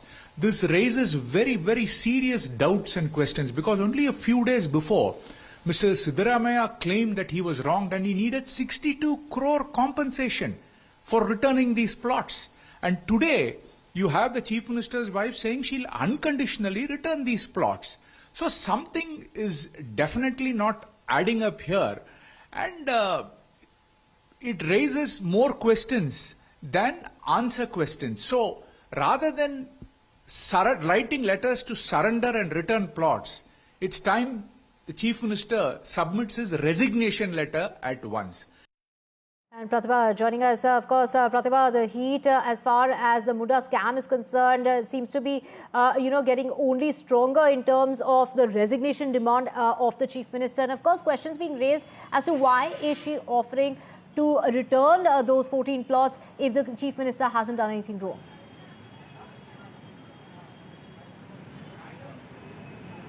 Like you said, the initial statement of yours, yes, the BJP has been stating that it's just a matter of time that he would resign, and it could be now or sooner than now. And these are the statements that we are picking up from the BJP's table, along with questioning the timing of the wife's decision here. In the meantime, the Congress has been suggesting that they would be discussing with the legal experts, like Mr. Parmeshwara pointed out, yes, why is there a financial transaction? Why is there a money laundering case here when there is no financial transaction is also something that the Congress camp has been harping on. And the Congress leaders have been huddled in different kinds of meetings. The Chief Minister huddled in a meeting with the legal experts to try and see how he can fight this ED case, as well as the Lokayukta FIR there, and all of them trying to see if they can get an injunction order to thwart the ED from investigating this case. In the meantime, a new interesting twist is definitely this letter that you've already spoken about, the contents of it, the timing of it being questioned once again.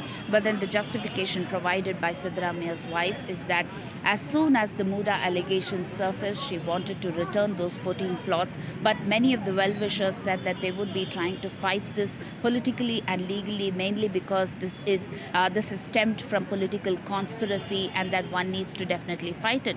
Siddaramaiah, in the meantime, has also said that he was absolutely unaware of the decision taken by his wife, but then he has apologized to her for the kind of hurt that this entire conspiracy has caused. And then he has also asked several people to stay away from the politicians' family members here. Now, is this a victim card that is being played by the Congress camp? Is also something that we are picking up from the opposition's camp.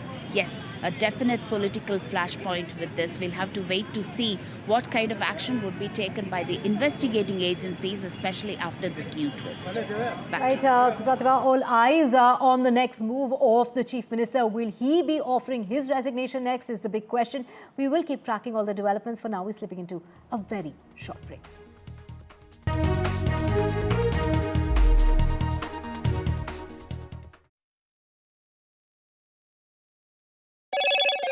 Hello, Moto. Motorola Razr 50 Ultra comes with Google Gemini.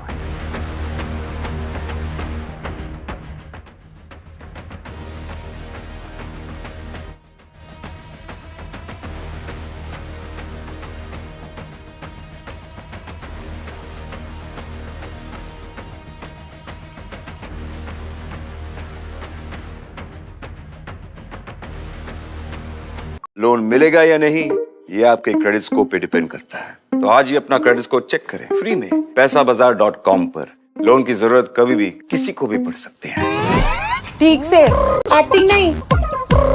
पैसाबाजार.com। Colour भी मेरा ही favourite मिला।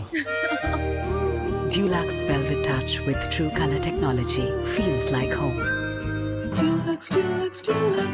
For every news from every part of the country, download कीजिए NDTV app.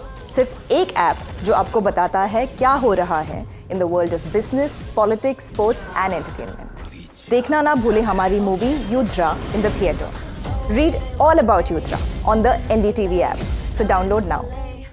Loan मिलेगा या नहीं ये आपके credit score पे डिपेंड करता है। तो आज ही पैसाबाजार.com पर जाइए और अपना क्रेडिट स्कोर चेक कीजिए फ्री में, क्योंकि लोन की जरूरत कभी भी किसी को भी पड़ सकती है। बस एक्टिंग करा लो इनसे। पैसाबाजार.com, क्रेडिट स्कोर चेक, आदत अच्छी है। Stay informed and entertained with the new and updated NDTV News app. You can watch all our channels live, listen to podcasts, read breaking and exclusive news from around the world and more. Download the NDTV app today and get access to the best journalism and storytelling on your smartphone or tablet. The NDTV app. News that matters to you. Loan मिलेगा या नहीं ये आपके credit score पे depend करता है। आज ही जाइए पैसाबाजार.com पर और अपना क्रेडिट स्कोर चेक कीजिए फ्री में, क्योंकि लोन की जरूरत किसी को भी कभी भी पड़ सकती है। चल एक्टिंग थोड़ा भेल बनो। ये आया बात पैसाबाजार.com। I've been reporting on all.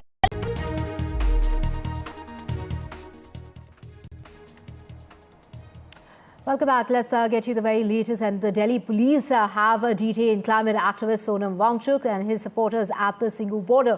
Now, the leader of opposition in the Lok Sabha, Rahul Gandhi, has criticized this move as far as the government is concerned, saying that the Delhi's police detention of climate activists and his supporters at the border as unacceptable. That is how Rahul Gandhi is describing, saying that the detention of Sonam Wangchuk and hundreds of Ladakhis who were peacefully marching for environmental and constitutional rights is completely unacceptable. He attributed the responsibility for the detention to the Prime Minister. So he has been detained as far as border to Delhi is concerned from late last night, and he took to social media. The activist said that he and other volunteers embarked on a foot march from Leh to Delhi in order to urge the centre to resume dialogue with Ladakh's leadership regarding their demands. One of their key demands is for Ladakh to be included in the 6th schedule of the constitution, which would grant law-making powers to the local population and also in order to protect their land and cultural identity. So they have been saying, in fact, he's gone on to say that they are only demanding something that was promised by the government 5 years ago. ले से वो लोग चले थे तकरीबन 700 kilometre से ऊपर वो लोग चल के गवर्नमेंट का जो ध्यान है वो इस इश्यूज के ऊपर केंद्रित करने की कोशिश कर रहे थे और गवर्नमेंट से ये डिमांड कर रहे थे कि जो बातचीत का जो सिलसिला पिछले साल हाई पावर कमेटी के जरिए जो बातचीत का एक सिलसिला चल रहा था उसको फिर रिस्टोर करने का ये उनको डिमांड था और जो 4 पॉइंट एजेंडा है उसमें बातचीत करें।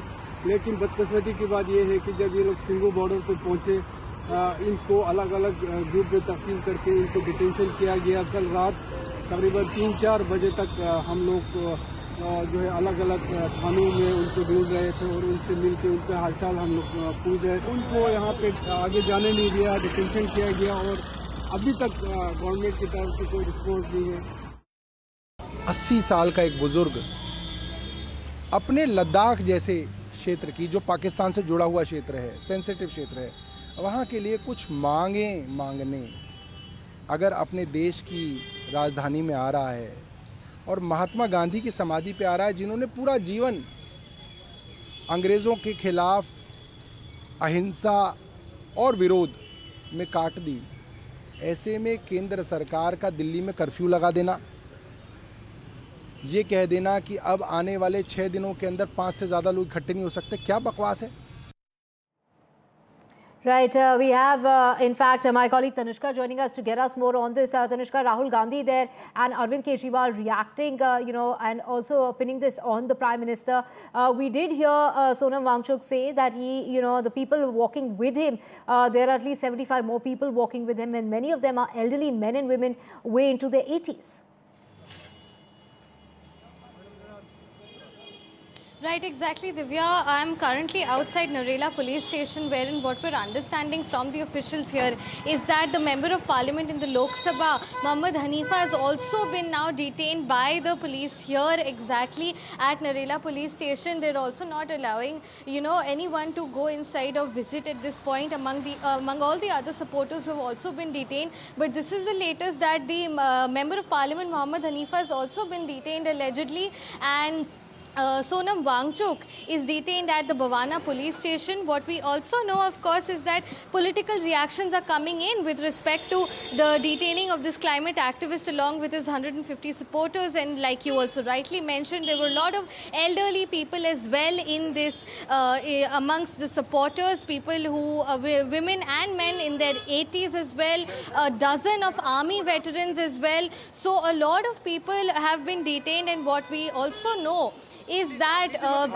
people at this point, so as you can see, the police is trying to, not let us record anything out here at this point, because not just the member of parliament but other supporters have also been detained. As you can see right here, this is Mohammad Hanifa, who's being taken out of the police station, and he's being taken by the Narela police station, police here as well. He's just left the police station. We don't know yet where they are off to, but these are the scenes right now from Narela and Bhavana with respect to, the climate activist claiming that he is peacefully marching along with his supporters to Mahatma Gandhi's Samadhi. And of course, there's a lot of not just Rahul Gandhi and Arvind Kejriwal, but also Pawan Khera and Mallikarjun Kharge. A lot of opposition leaders have come out in support of Sonam Wangchuk and raised questions directly at Prime Minister Narendra Modi, Home Minister Amit Shah, as well as the Bharatiya Janata Party at large, that how is it that for the first time,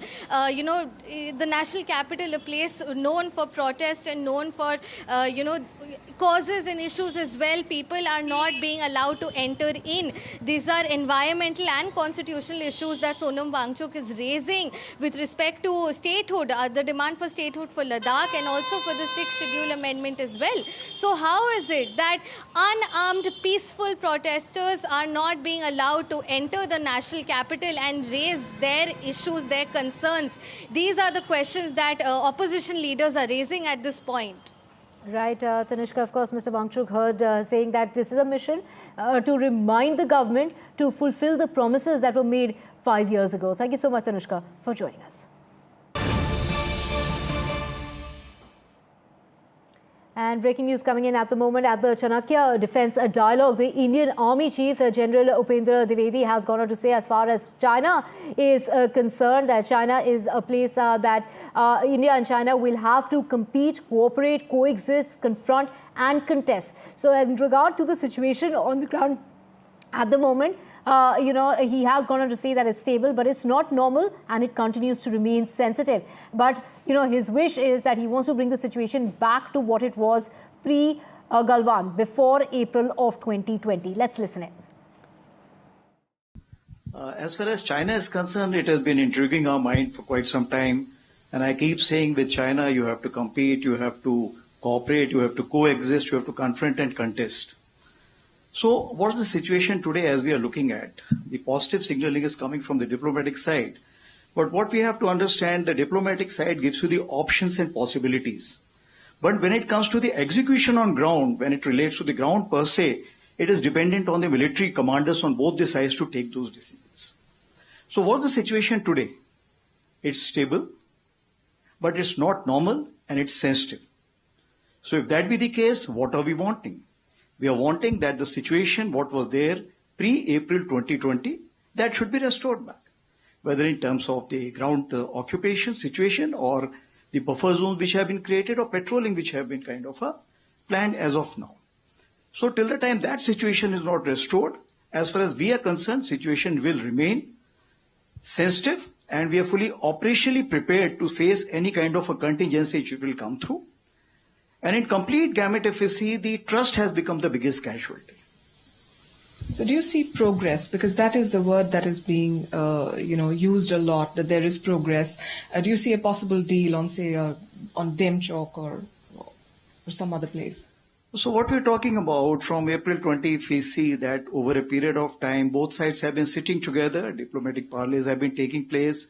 We have had approximately 17 SHMCL or the Corps Commanders Level Conference. We had 21 WMCC conferences which have taken place. And we have come a long way. In the sense, whatever were the low-hanging fruit, those have been already been resolved. Now, when it comes to the difficult situations where we have a different perception from both the sides, it means that both sides need to have in any negotiation win-win situation. So some kind of indication have been given from both the diplomatic side. Now the military side will sit together and see how this can be translated on ground. And when it comes, what is on the table? Everything which is we can think of, it's on the table along the northern front, and it also includes Depsang and Demchok. Right, trust has become the biggest casualty is what was said by the Chief of Army Staff. And with that, let's just switch tracks to other news coming in. And this is in regard to elections that are underway, the final phase of elections in Jammu and Kashmir, where 40 constituencies are facing, as far as those 40 seats in Jammu and Kashmir are concerned. The largest turnout, in fact, in the three-phased election that's taking place in Jammu and Kashmir. So far, we know 11.9% voter turnout was till about 9 o'clock in the morning, which improved by 11 o'clock this morning. 24 seats are located in Jammu, while 16 seats are located in Kashmir, with voting taking place for the third and final phase.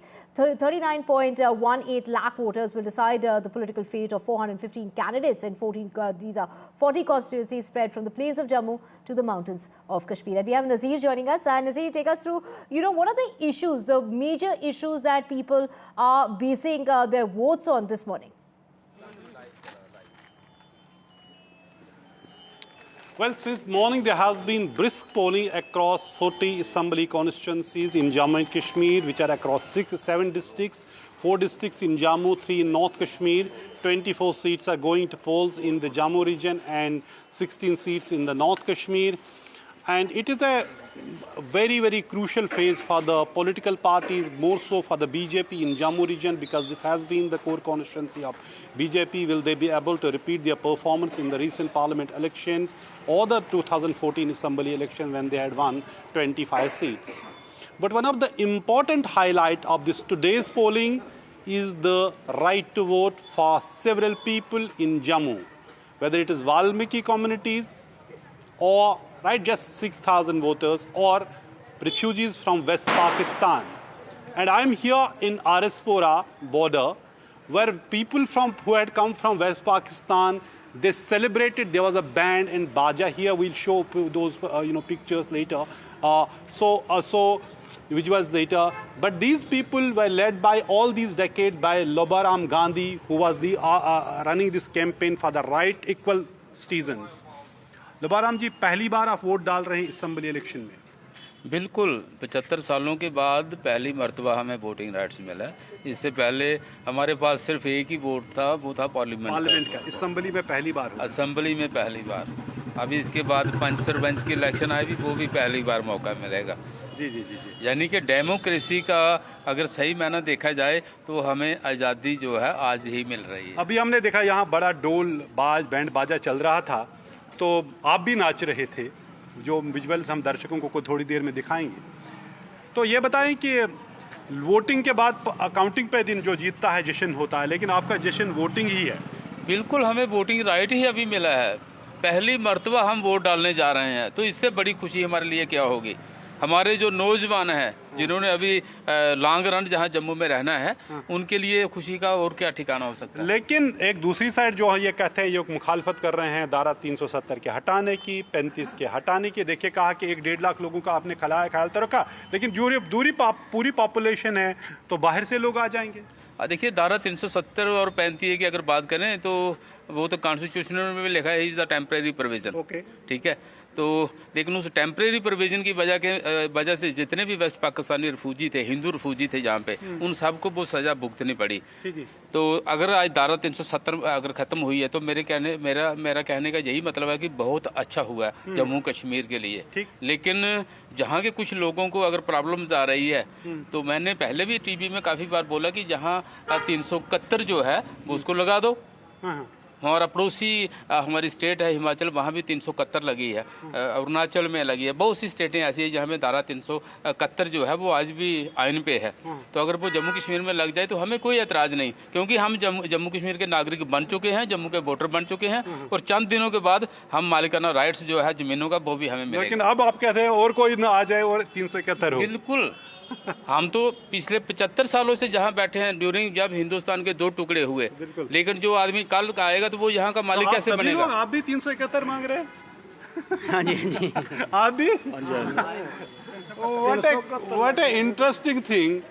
The people who have got right as equal citizens here, right to vote in the assembly, right to get a government job or the scholarship or the land ownership over land, now they are also saying there should be 371 for the Jammu and Kashmir state, so that outsiders are not allowed to, settle here. But they have been benefited because the abrogation of Article 35A and 370 in 2019, since this is the first assembly election after a gap of 10 years, these people for the first time are exercising their right to vote in assembly elections. Having said that, Article 370 has been a contentious issue. Aborigines Jammu and Kashmir have been saying it's a grave injustice to them and it was their identity. But people like these West Pakistan refugees are saying it was discriminatory law. So it's all the way, which side of the fence you are. You would talk about 370. Some are saying you can't throw the baby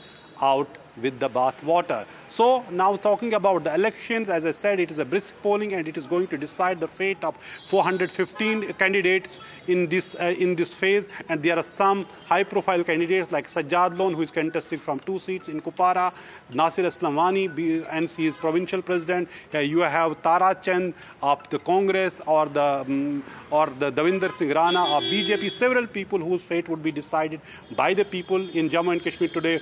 But for the West Pakistan refugees, it was a day of celebration as they got the right to vote for the first time. Right, thank you so much, Nasir, for getting us, the mood of the voters this morning. And of course, we will keep tracking that story with a voter turnout of about 28.1% till 11 o'clock this morning. Well, now with switching tracks as we gear up for the launch of the 11th season of the NDTV Detol Banega Swasth India campaign, it's the Environment Minister Bhupendra Yadav who spoke exclusively to NDTV about the need to shift from mindless consumption to mindful use of our Earth's resources to ensure a better future for generations. Listen in. As we are ready to launch season 11 of the Banega Swasth India campaign, we have a very special guest with us. हमारे साथ हैं Environment Minister Bhupendra Yadav. Sir, प्रधानमंत्री का initiative है mission life. ये आज के समय की आवश्यकता है। जिस धरती पर हम रह रहे हैं, ये धरती हमें अपने उत्तराधिकारियों को देने के लिए मिली है, और इसलिए धरती के संसाधनों का उपयोग कैसे हो। हमारे को माइंडलेस कंजम्पशन की जगह माइंडफुल यूटिलाइजेशन की ओर जाना होगा, और इसके लिए आजकल हमारी मिनिस्ट्री मिशन लाइफ के लिए आइडियाज़ फॉर लाइफ कैंपेन चला रही है, जिसको आप आइडियाज़ फॉर लाइफ हैशटैग पे भी देख सकते हैं। और हमारे जुड़े हुए जो विषय हैं वाटर को लेकर के, एनर्जी को लेकर, ई वेस्ट को लेकर, डिजिटल वेस्ट को लेकर, हेल्दी लाइफस्टाइल को लेकर, फूड को लेकर हम किस प्रकार के अच्छे इनिशिएटिव बना सकते हैं जो हमारे धरती को भी अच्छा रखे और दुनिया को भी अच्छा रखे। दूसरा, एक पेड़ माँ के नाम प्रधानमंत्री जी के द्वारा इनिशिएटिव चलाया गया है कि हमारा ग्रेटिट्यूड अपनी माँ के प्रति भी है, धरती माँ के प्रति भी है। और इसलिए मैं आह्वान करना चाहूँगा कि सब अपने जीवन में कितनी ही बड़ी संपत्ति अर्जित करें, लेकिन एक पेड़ माँ के नाम पे जरूर लगाएं। सर, आपने इतने अच्छे इनिशिएटिव्स करे और आपने इतनी अच्छी तरह हमें समझाया, जनता को समझाया। सर, एक सवाल क्लाइमेट चेंज पे एज एन एनवायरनमेंट मिनिस्टर ये आपसे पूछना पड़ेगा। सर, हम जी रहे हैं, चाहे वो बाढ़ हो, बारिश हो, गर्मी हो, we are witnessing it. Sir, climate action के तौर पे मिटिगेट करने के लिए क्या स्टेप्स हमें लेने चाहिए? सबसे पहले तो हमें एनवायरनमेंट के प्रति जागरूक होना होगा, अपने पर्सनल कंजम्पशन पे ध्यान देना होगा और दुनिया में पॉजिटिव चीज़ क्या कर सकें, हम कैसे इसमें आगे बढ़ सकें और किस प्रकार से हमें बायोडायवर्सिटी को सेव करने के लिए, अपनी नदियों को अच्छा रखने के लिए, अपनी झीलों को स्वच्छ बनाने के लिए, अपने शहरों को भी अच्छा बनाने के लिए और जो चीज़ें हमने धरती से ली है उसको रिसाइकिल करके हम दुनिया को कैसे अच्छे बनाएं वो काम करना होगा।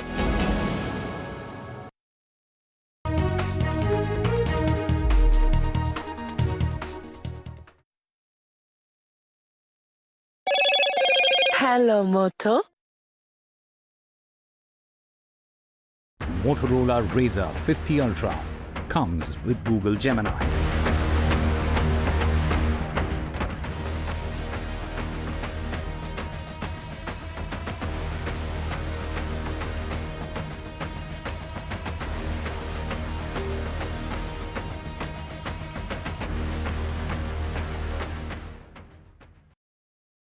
लोन मिलेगा या नहीं ये आपके क्रेडिट स्कोर पे डिपेंड करता है। तो आज ही अपना क्रेडिट स्कोर चेक करें फ्री में पैसाबाजार.com पर।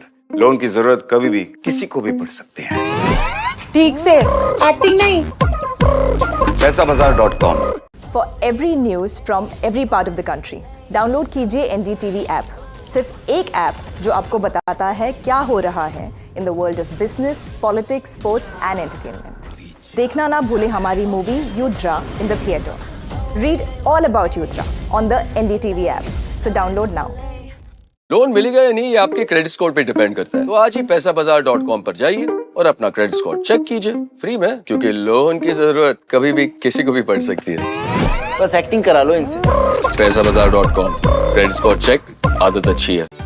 Stay informed and entertained with the new and updated NDTV News app. You can watch all our channels live, listen to podcasts, read breaking and exclusive news from around the world and more. Download the NDTV app today and get access to the best journalism and storytelling on your smartphone or tablet. The NDTV app.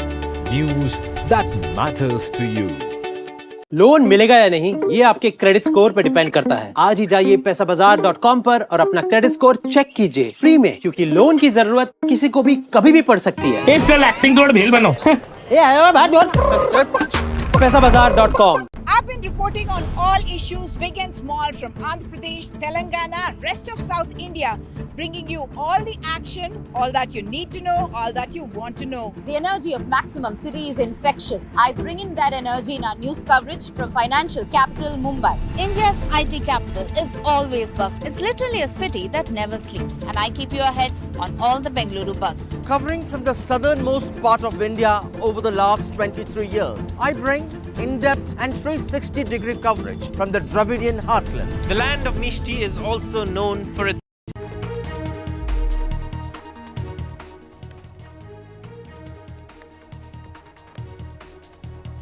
Agitating junior doctors in West Bengal resumed their protest. Doctors say assurances given by the government were only on paper.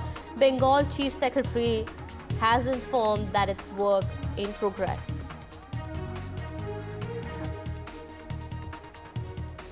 Actor Govinda accidentally shot in the leg by his own revolver this morning. Misfire happened after the gun fell on the floor.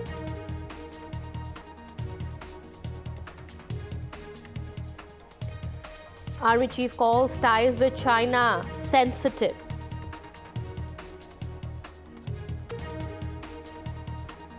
Karnataka Chief Minister's wife offers to return 14 plots linked to MUDA scam allegations. BJP has questioned the timing of the decision.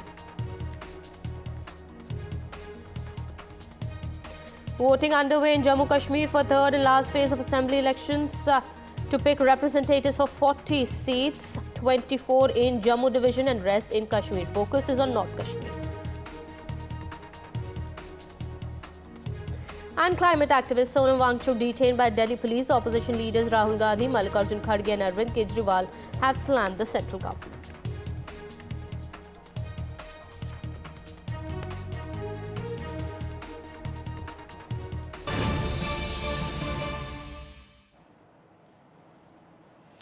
Hello and welcome. You're watching NDTV 24/7. My name is Kitty Behel. We are starting this edition with some big breaking news now coming in connection with the MUDA land case. We're learning the Karnataka Lokayukta has visited the plots which are at the center of this scam. Well, Lokayukta chief officer is leading the prom team, we're learning, and Lokayukta officers are inspecting the plot site at the moment. Well, we have my colleague Pratibha joining us on the broadcast here, getting us more on that. Pratibha, what more details?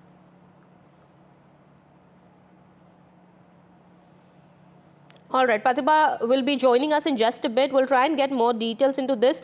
Meanwhile, what we are learning is that the Lokayukta investigation officers have visited the 3.16-acre land in Mysuru, which is at the heart of the controversy. And this investigation is being led by the Lokayukta chief officer, TJ Udesh. The officers have inspected the land. Remember, before this also, there was a big development that took place when the Karnataka Chief Minister's wife also had offered to return the plots that were given to her in lieu of the 3.16-acre land that she had to give up a few years back in 2021 when after this controversy has erupted. Now we are learning now at this point in time the investigation is taking place and the Lokayukta investigation officers have inspected this very site which is at the heart of the controversy, the 3.16-acre land in Mysuru, over which a huge controversy has erupted now.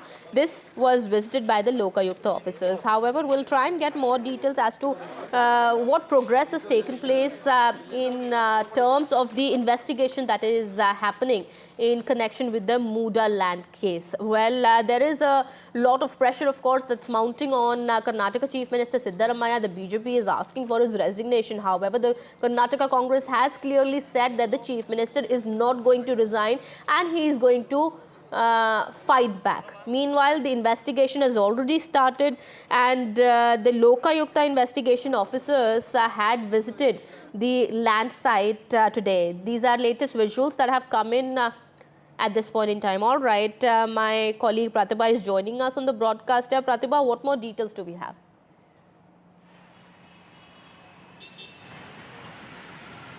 What we know is that after the FIR that has been registered, all eyes have been on the kind of investigation that will take place by the Lokayukta officials. And what we hear is that the Lokayukta officers have gone to the exact spot where the entire allegations first began, and which is the 3.16 acres of land that originally belonged to a different family and then bought over by Siddaramaiah's brother-in-law, later gifted to Siddaramaiah's wife, and that is the exact land which was taken over by MUDA for development and was later compensated with a different set of plots, 14 plots that we are talking of, but it was of higher value, and it was also in prime land in Mysuru's Vijayanagara area, which has become the point of contention as far as the BJP leaders are concerned. And that is entirely where the entire scam began, and this has put Siddaramaiah as well as his family in the dock. Today we are talking of the investigation that has proceeded with the FIR of the Lokayukta, also the ED registering a case, and then a new twist is Siddaramaiah's wife writing a letter to MUDA, stating that she would be returning those 14 plots of land. And Siddaramaiah himself has taken to social media talking about how this has hurt his wife as far as the political conspiracy is concerned, and has also apologized to his family members with this. Now, what will happen with the return of this land? How will this affect the investigation is also something that needs to be closely watched, because we are talking of Siddaramaiah facing different calls for his resignation. And here we are at one of the events that is going to be attended by Chief Minister Siddaramaiah. All eyes are on the reaction that we would pick up from the Congress camp, because he has been huddled in meetings after meetings with legal experts trying to see how he can thwart this investigation as far as the ED is concerned, and how he can fight the entire MUDA case as well. Will he be heading to the Karnataka High Court's division bench, or will he be heading to the Supreme Court, or will he cooperate with this investigation at all? There are three different angles to the story, and it is only a matter of time when we will know the answers to each of them. Okay, also help us understand here, Pratibha, you know, you've been tracking this story since some time now, and there are, of course, a lot of big developments that are taking place. On a daily basis, we are looking at a new twist in the story, of course. Well, Siddaramaiah's wife, of course, has now requested that the plots, the land which is at the heart of the controversy here, the 14 plots, that she is willing to return them. But okay, the FIR was registered by Mysuru-based Lokayukta police on September 27, after which the Lokayukta officers today visited the MUDA land. And the ED also filed a case against Karnataka Chief Minister Siddaramaiah yesterday. So, is it part of the same investigation that is taking place? Or are these parallel investigations that are going to take place, one by the ED and one by the Lokayukta?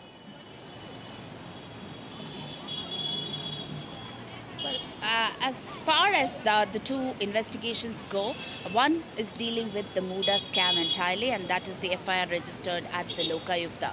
The other is a money laundering case that has been filed by the same complainant, Snehamai Krishna, but it is in relation to the MUDA scam. And when you talk of the money laundering, then it comes under the PMLA Act, and that is exactly what has been taken into consideration as far as the ED case is concerned. But with this money laundering, what we hear as reactions from the Congress camp is that there has been no financial transaction, and how can that amount to a money laundering case has been a question that has been raised by several Congress leaders here. But with respect to Snehamai Krishna, who is the main complainant with the Lokayukta as well as the ED, he has been suggesting that many of the forged documents have resulted in financial transactions as well, and that has benefited Siddaramaiah as well as his family members. That has been the gist of the complaint that we have received. But we have to wait to see how the ED would issue summons as well as investigate into Siddaramaiah's case as well as the money laundering case, look at the financial transactions as well as look at the assets as well as the plot of land. Now that is a parallel investigation that is yet to commence, but as far as the Lokayukta goes, yes, the investigation is already commenced with respect to the inspection of the land. In connection with the matter here, as the probe is going on, and the ED, of course, is looking into the money laundering angle at this point in time. Meanwhile, thank you so much, Pratibha, for getting us all those details there. Please keep an eye on the developments on this big story that we continue to track. We are shifting our focus now to some more news at this point in time. This is from West Bengal. Junior doctors in West Bengal who've been demanding better security at state hospitals after the rape and murder of a colleague at Medical College in Kolkata back on strike. Suspension of work began at 10 this morning as the doctors alleged that there was no positive approach from the government to fulfill their demands for safety at work. The doctors have said that assurances given by the West Bengal government have been only on paper. The West Bengal government failed to end the environment of fear for them, and they had informed the Bengal Chief Secretary of these issues. Meanwhile, the Bengal Chief Secretary has informed that the doctors are aware that the Chief Minister held a review with the health department officials, principals and MSPPs of the districts, and work has begun at all places. The Bengal Chief Secretary has also said that the work is going on in different stages and some more time will be required, and we shouldn't be impatient so soon. Well, the government said that it has reached out to the protesting doctors, and certain works related to construction of toilets, installation of CCTVs will need time. The doctors member had rejoined duties from September 21st amid a flood situation in the state. They had ended their 42-day cease work in protest over the rape and murder incident at the RG Medical College. But the cease work follows another incident of attack on a medic with the doctors at the state-run Sagar Datta Medical College, claiming that they were beaten up by the relatives of a patient who had died during the treatment. All right, we have reactions also coming in. Listen in. আমাদের সুরক্ষা ও রোগী পরিষেবা নিয়ে পরিকাঠামোগত রদবদলের যাবতীয় সিদ্ধান্তগুলিকে কার্যকর করার কিন্তু তার 12 দিন পেরিয়ে গেলেও দৃশ্যমান কোনো পরিবর্তন আমরা দেখতে পাইনি। এমনকি সাগর দত্তের ঘটনা সম্পর্কে তিনি সুপ্রিম কোর্টে দাঁড়িয়েও মিথ্যাচার করে গেছেন। সমস্ত ঘটনার দায়ভার চাপিয়েছেন জুনিয়র ডাক্তারদের উপরে। এর আগেই আমরা স্বাস্থ্যক্ষেত্রে পাহাড় প্রমাণ দুর্নীতি ও ভয়ে রাজনীতির দায় নিয়ে নারায়ণ সড়ক নিগমের অপসারণের দাবি তুলেছিলাম। আমরা এও মনে করি স্বাস্থ্য দপ্তরের অপদার্থতা বা সক্রিয় মদত ছাড়া এই প্রবল দুর্নীতি অসম্ভব। I am confident. I have interacted with them and I am sure they will respond to this and they will serve the society for which they have done this training. They are the doctors. We all respect their profession, and I think every citizen, everyone respects that profession, and we expect that same response from them. But point is, we are working, and we will work together with the health department, health officials, with the district officials who are working in different hospitals, medical colleges. Everybody is working together. It's a collaborative effort, and I'm sure the results will be visible. So we should not be impatient about it.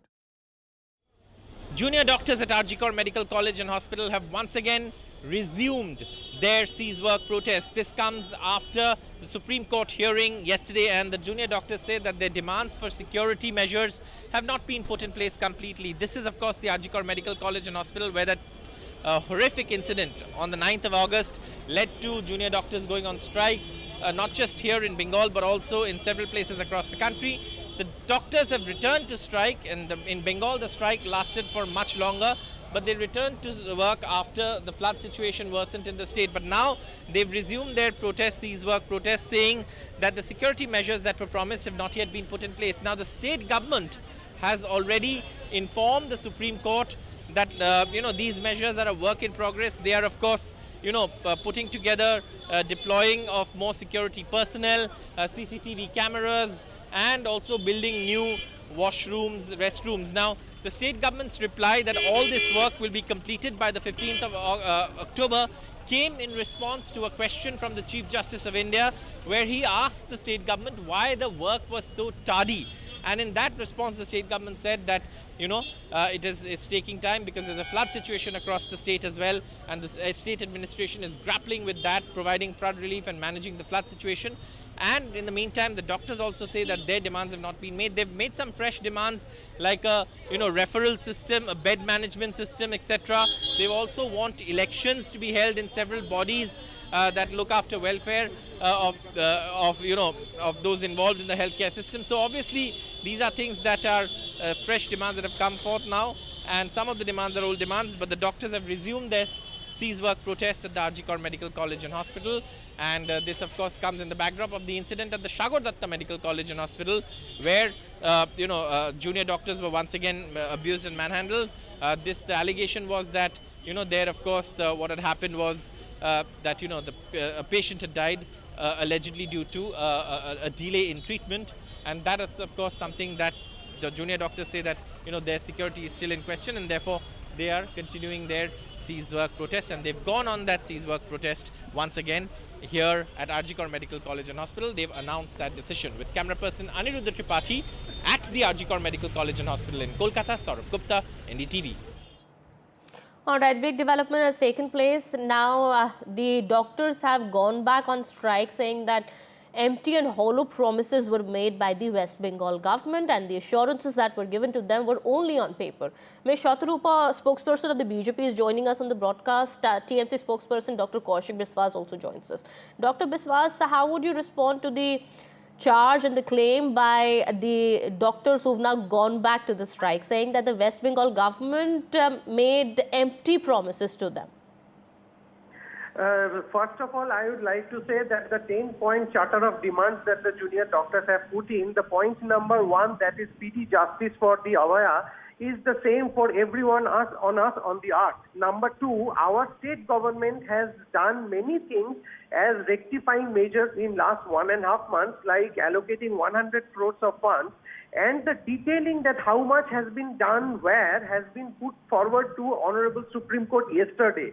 Even after that, when you know that quite a few districts of West Bengal state is now under the flood, this is a very unfortunate decision on the part of the junior doctors to go on a complete siege work statewide. We completely understand that the safety and the security of the junior doctors are of paramount importance. And trust me, the government of West Bengal in each and every medical college has put up a committee which is looking into the effects of putting on CCTVs, all other measures, everything that is taking place. Now the point is this, of all the 10 demands they have made, most of the demands are now worked upon.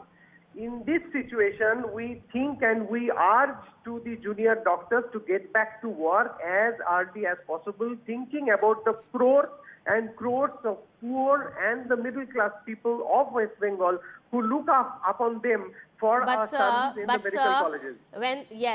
You're saying that you had informed the Supreme Court, of course, yesterday about the work that is being carried out in connection with this, of course. But the court clearly said that it was unhappy over the tardy progress that has been made in installing the CCTVs and the rest of the work that is required to be done, and has asked you to complete it by October 15th. Yes, exactly. So that we completely have seen the observation of the Supreme Court, and if you have seen what the state government lawyer had said, they have asked for a timeline till 15th October, by which time we should be able to do that. Okay, let me take a response from the BJP on that. Let me take a response from the BJP on that. I'll come back to you. What does Ms. Shatarupa have to say on that? You see, most importantly, the doctors are not feeling secure. In fact, since you're talking about the Supreme Court's hearing, yesterday the lawyer who was representing the junior doctors have said exactly this, that number one, the threat culture still prevails. The people who were the chief offenders in Arjikor are still moving around. They have not been suspended. They have not been asked to go on leave. Departmental inquiry has not been initiated. As far as what the Chief Justice of India has very categorically said, like you very correctly said, the tardy progress. There have been some 26% CCTVs which have been installed. Now here you have a health minister who's the same woman for the last 13 years. And she did not do anything beyond painting the hospital walls and the gate blue and white. The TMC spokesperson here has informed us that that the money, the funds have been allocated already. Now that's a big joke, because the money, I don't know what has been allocated where, because whatever the money gets allocated is only for the clubs and the local goons, to the sponsoring the local goons. So there's absolutely nothing happening. Another extremely funny thing is when they are blaming the floods. The floods are happening in very specific districts. CCTVs are not manufactured there. CCTVs are the contractors are all in Kolkata, and nothing has been done in any of the hospitals. What has happened the other day at the Shagardatta Hospital? It has again shaken the junior doctors. They're scared, and they're very rightly so.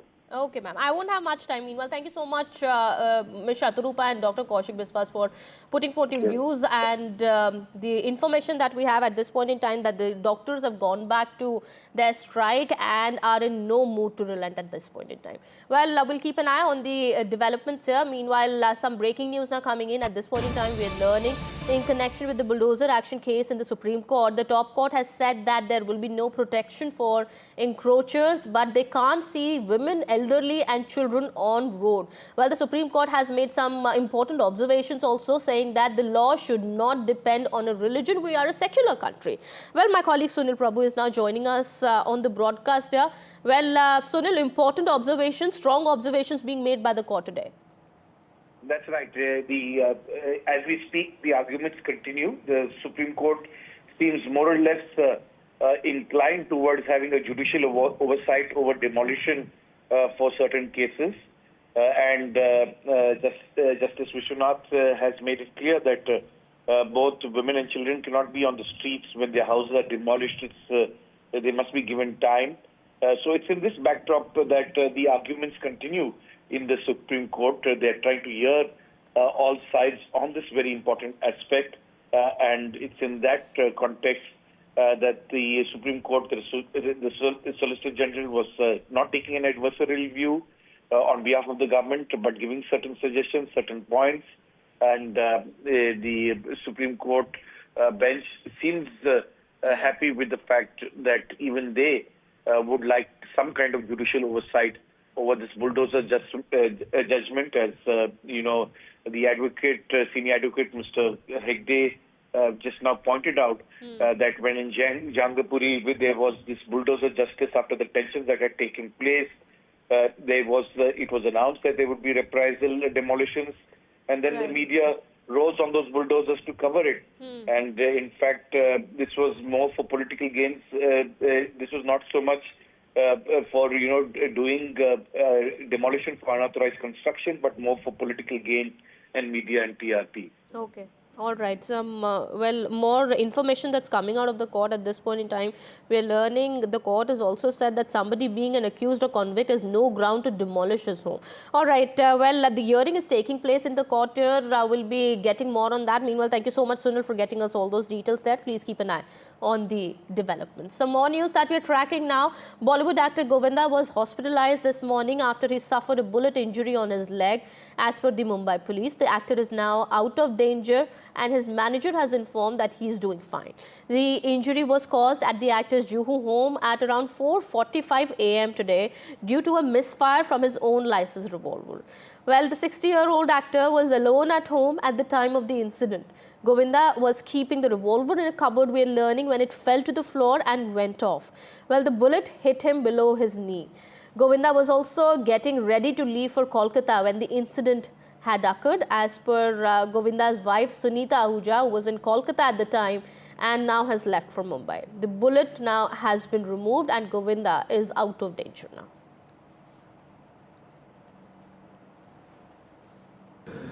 नमस्कार, प्रणाम। मैं हूं गोविंदा। आप सब लोगों के आशीर्वाद और माँ बाप का आशीर्वाद और गुरु की कृपा की वजह से गोली लगी थी, पर वो निकाल दी गई है। मैं धन्यवाद देता हूँ यहाँ के डॉक्टर का, आदरणीय डॉक्टर अग्रवाल जी का,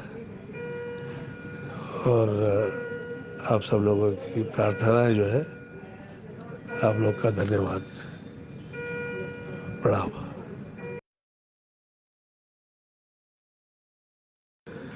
नमस्कार, प्रणाम। मैं हूं गोविंदा। आप सब लोगों के आशीर्वाद और माँ बाप का आशीर्वाद और गुरु की कृपा की वजह से गोली लगी थी, पर वो निकाल दी गई है। मैं धन्यवाद देता हूँ यहाँ के डॉक्टर का, आदरणीय डॉक्टर अग्रवाल जी का, और आप सब लोगों की प्रार्थनाएं जो है, आप लोग का धन्यवाद। प्रणाम। Well, that was actor Govinda's audio from the hospital informing that he is all right now and is being operated upon. Well, what we are learning now is that Maharashtra Chief Minister Eknath Shinde also has dialed actor Govinda. He has wished Govinda speedy recovery. That's the latest bit of information that's coming out at this point in time. Maharashtra Chief Minister Eknath Shinde has also spoken to Govinda and also wished him speedy recovery. Those are latest visuals of visitors going to the City Care Hospital where actor Govinda is admitted at this point in time. आप सभी लोगों के पूरे देश विदेश, पूरी दुनिया का जितने फैंस हैं, उन लोगों का आशीर्वाद गोविंदा जी के साथ है। और तभी इतनी बड़ी जो घटना घटी है, उससे जान भी जा सकती थी, लेकिन पैरों में गोली लगी, वो भी बहुत ख़राब गंभीर लगी है, लेकिन वो स्वस्थ है। डॉक्टर ने बोला he is fine, he was laughing, अच्छे से मिले, स्माइल किया और मुझे ये कहा कि बजरंग बली की बड़ी कृपा है विनय, ये गोली कहीं और भी लग सकती थी, कुछ भी हो सकता था, तो बजरंग बली ने बचाया है। गोविंदा जी हमारे बहुत ही प्यारे एक्टर है, हमारे प्यारे नेता है, उनकी तबीयत बहुत अच्छी है और he is out of danger. कोई भी चिंता करने की आवश्यकता नहीं है। उनके फैंस को भी मैं कहना चाहता हूँ कि कोई भी चिंता करने की आवश्यकता नहीं, ही इज़ ऑल राइट। और सर हम देख रहे हैं कि गोविंदा जी ने हालांकि एक ऑडियो क्लिप तो रिलीज़ ज़रूर की है, क्या उन्होंने आपसे बात की और आपको बताया कि क्या? मैं आईसीयू में जाके उनको मिल के उन्होंने बात की और हंस के बात की। All right, my colleague Anuj is joining us from outside actor Govinda's home. Abira will also be joining us. She is outside the hospital where Govinda is admitted. Let me go across to Anuj first. Anuj, what kind of movement is being seen there? We do understand Govinda is in the hospital, he is recovering, but are arrangements being made to bring him back soon? Yes, I'm present here at Ruhiya Park residence of Bollywood actor Govinda, and just to show the kind of movement that is taking place here, it's quite normal. To be very frank, you see that there is a police van here, and then the security here, which was at a high alert in the morning, is also eased up a little. I'd just like to zoom in to show the residence of Bollywood actor and Shiv Sena leader Govinda. The white vehicle you see on the right of the screen. And the house corresponding to it is the place where Govinda stays, and this is one of the more posh areas of Juhu region where most of the actors reside, and this is where the incident took place at around 4:45 a.m. today morning, when before leaving for Kolkata he was cleaning his gun, is what we know as of now, and then this misfiring incident happened. It was a licensed revolver which resulted in an accidental, which either fell or it got shot. Is something that will become clear once we get an official statement from the hospital and more importantly from the police. But this is the update as of now from here. The police security is present here. The police van is present here, as you can see behind me. But besides that, there is a sense of ease because they believe that Govinda will be out either in 24 to 48 hours, considering that the injury which is under his knee is not very serious and is expected to be fine very soon. Okay. We do hope he gets well soon and comes back home. He is one of the most loved actors in the Bollywood. We all have grown up watching his films, and we've all enjoyed his films. All right, Abira, my colleague, also with us. She is outside the hospital where Govinda is admitted. Abira, any more information that's coming out about actor Govinda's health? Of course, in his audio he said he's all right. What is happening now? There has been a rush of visitors also, we do understand. Yes, a lot of people have been coming here. His nephew Vinay Anand had already visited, and right now we spoke to Kirti Kumar, his elder brother, who confirmed that while he was cleaning the revolver, he said the revolver fell on his thumb and it accidentally shot his leg. So that he confirmed that, and he also confirmed that this happened at 4:45 in the morning before him leaving, taking a 6 o'clock flight for Kolkata. His wife is in Kolkata, and we are still waiting for his wife to come. We are guessing Krishna Abhishek, that is the famous comedian, and also his nephew is not in Mumbai right now. So his wife Kashmira Shah came to visit. While she didn't speak to the media, she was here to visit Govinda. That's what is happening here, and as you can see, there are a lot of police here, and the media is waiting for more updates from the police on this case. There is also Kirti Kumar said that there is investigation going on, and we will all cooperate with the police. Okay, so the bullet has been removed already now, and he's been operated upon, and Govinda is out of danger. That is the latest information that we have, Abira. He's out of danger. There is no more danger to his life. Yes, that is the latest information. He's out of danger. No, there's no danger, but Kirti Kumar said while he wants to leave the hospital as soon as possible, doctors have said that he needs to be in the hospital for at least 2 to 3 days. And he's not just an actor, he's a politician also. He's a Shiv Sena party leader also. Any reactions that have been coming in from the party, anybody who's come to visit him? Deepak Sawant came to visit him, but no reaction from the party yet, or there's nothing on social media also yet. That's all we know for now. Okay, thank you so much, Abira, for getting us all those details there. Well, that's the latest coming in. Those visuals also that are coming in from outside the hospital in Mumbai where Govinda has been admitted.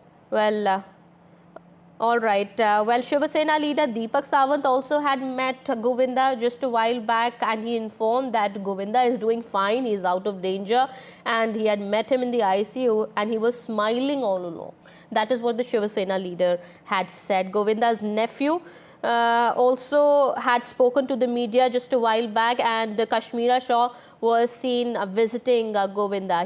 Well, what we are learning is that Kashmira Shah had gone to the hospital just a while back. However, what we are confirming at the moment is that Govinda's wife is not in Mumbai at this point in time. She was in Kolkata, and Govinda himself, he was up early in the morning at 4:45 a.m. when this incident happened, because he was supposed to catch a flight at around 6 a.m. for Kolkata. His wife is in Kolkata, and she is already left for Mumbai, what we are learning. She will be reaching Mumbai in some time from now.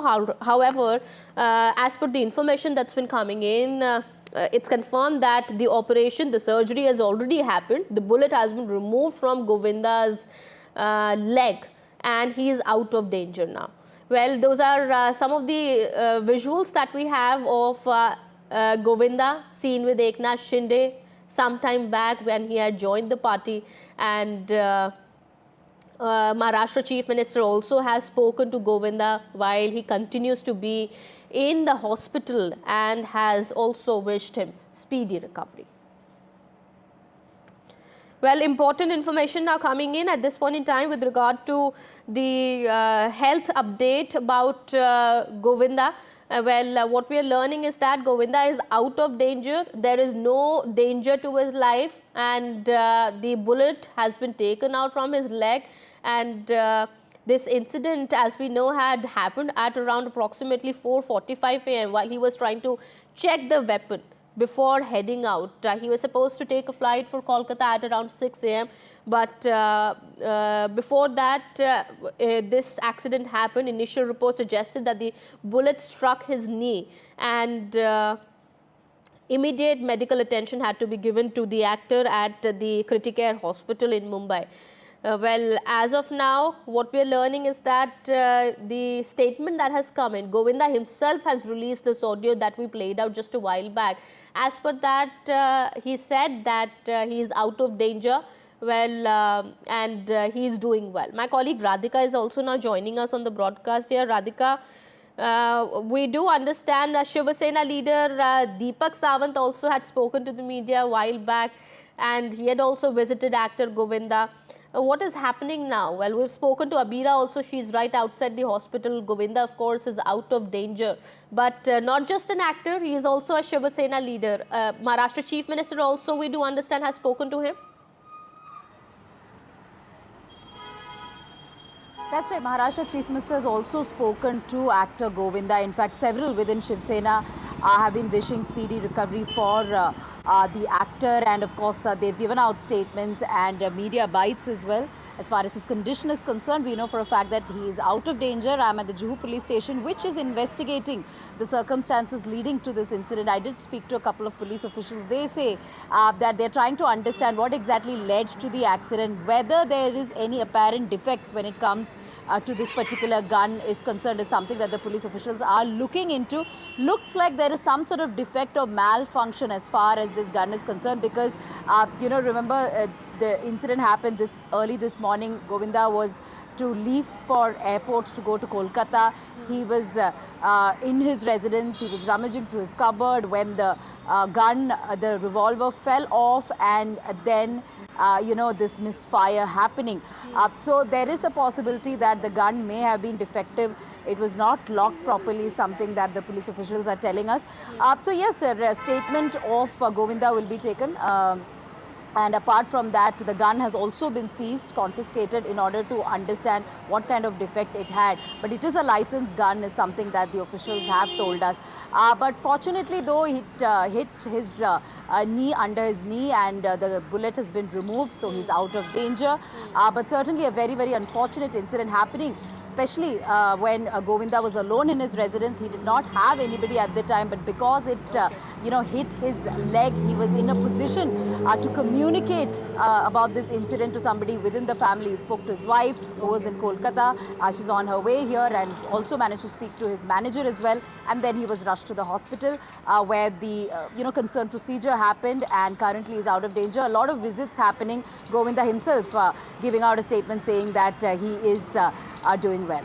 Okay, that's actually called being lucky, I would say, that he was at least able to communicate this to his wife, even though nobody was present at the house, as you've been informing us here, Radhika.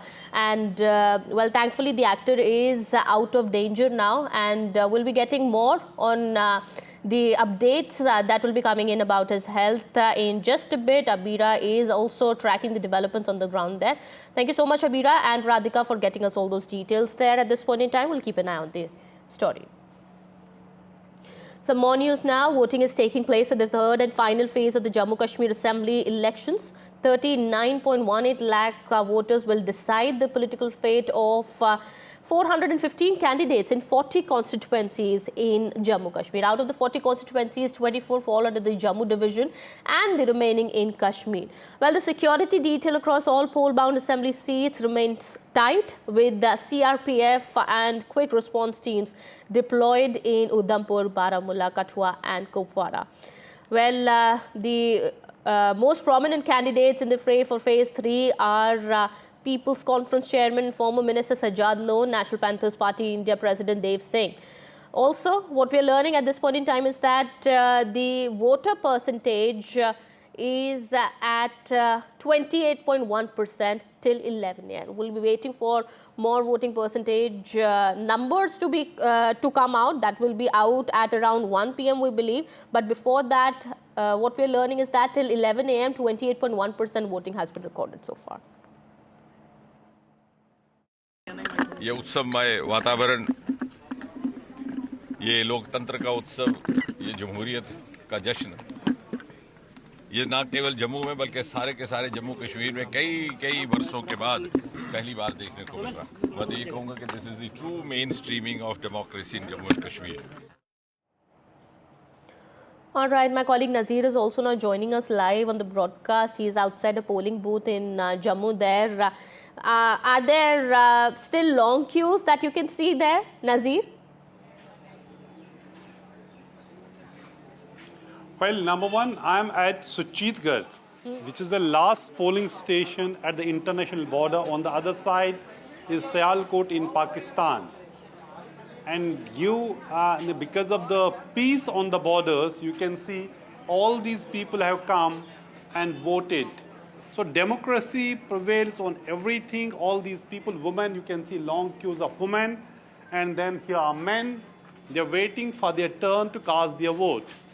415 candidates are in the fray. Their fate will be decided by the people. There are 39 lakh plus voters in this election.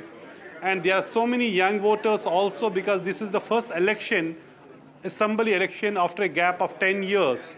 So which is the longest gap between two assembly elections in Jammu and Kashmir. So when you are living in a border and border is peaceful, what does that mean? तो आप border पे रह रहे हैं और जो शांत बनी है बॉर्डर पे, इससे आप खुशी और वोट भी खुशी से ये बड़ी आराम से डाल रहे हैं और खेती भी हो रही है। हाँ जी सर, हो रही है खेती भी। हाँ जी। तो क्या मुद्दे हैं इस इलेक्शन में आपके जिनकी बुनियाद पे आप वोट डाल रहे हैं? जिसको मन चाहे डाल दिया। फिर भी क्या इशू, क्या चाहते हैं आप अपने प्रतिनिधियों से? सरकार सारे अच्छे काम करे, जो आप पहले आई वो भी अच्छे किए हैं, जब आगे और बनेगी वो भी अच्छे काम करे। अच्छे काम। तो क्या चाहते हैं आप यहाँ अपने वोट से? क्या यही चाहते हैं, अच्छी सरकार हो, अच्छे काम करे। क्या काम होना चाहिए? अच्छे काम का मतलब क्या? सभी काम अच्छे, गाँव का खुशहाल होना चाहिए, गाँव की विकास होना चाहिए, नौकरियां मिलनी चाहिए सभी। तो सरहद पे हम देख रहे हैं बिल्कुल अब अमन है। आपको पहले कितनी मुश्किल होती थी अपनी खेती करने में? दूसरी बहुत मुश्किल होती थी, अब मोदी की वजह से शांति है, आराम है। शांति है, बहुत बहुत शुक्रिया।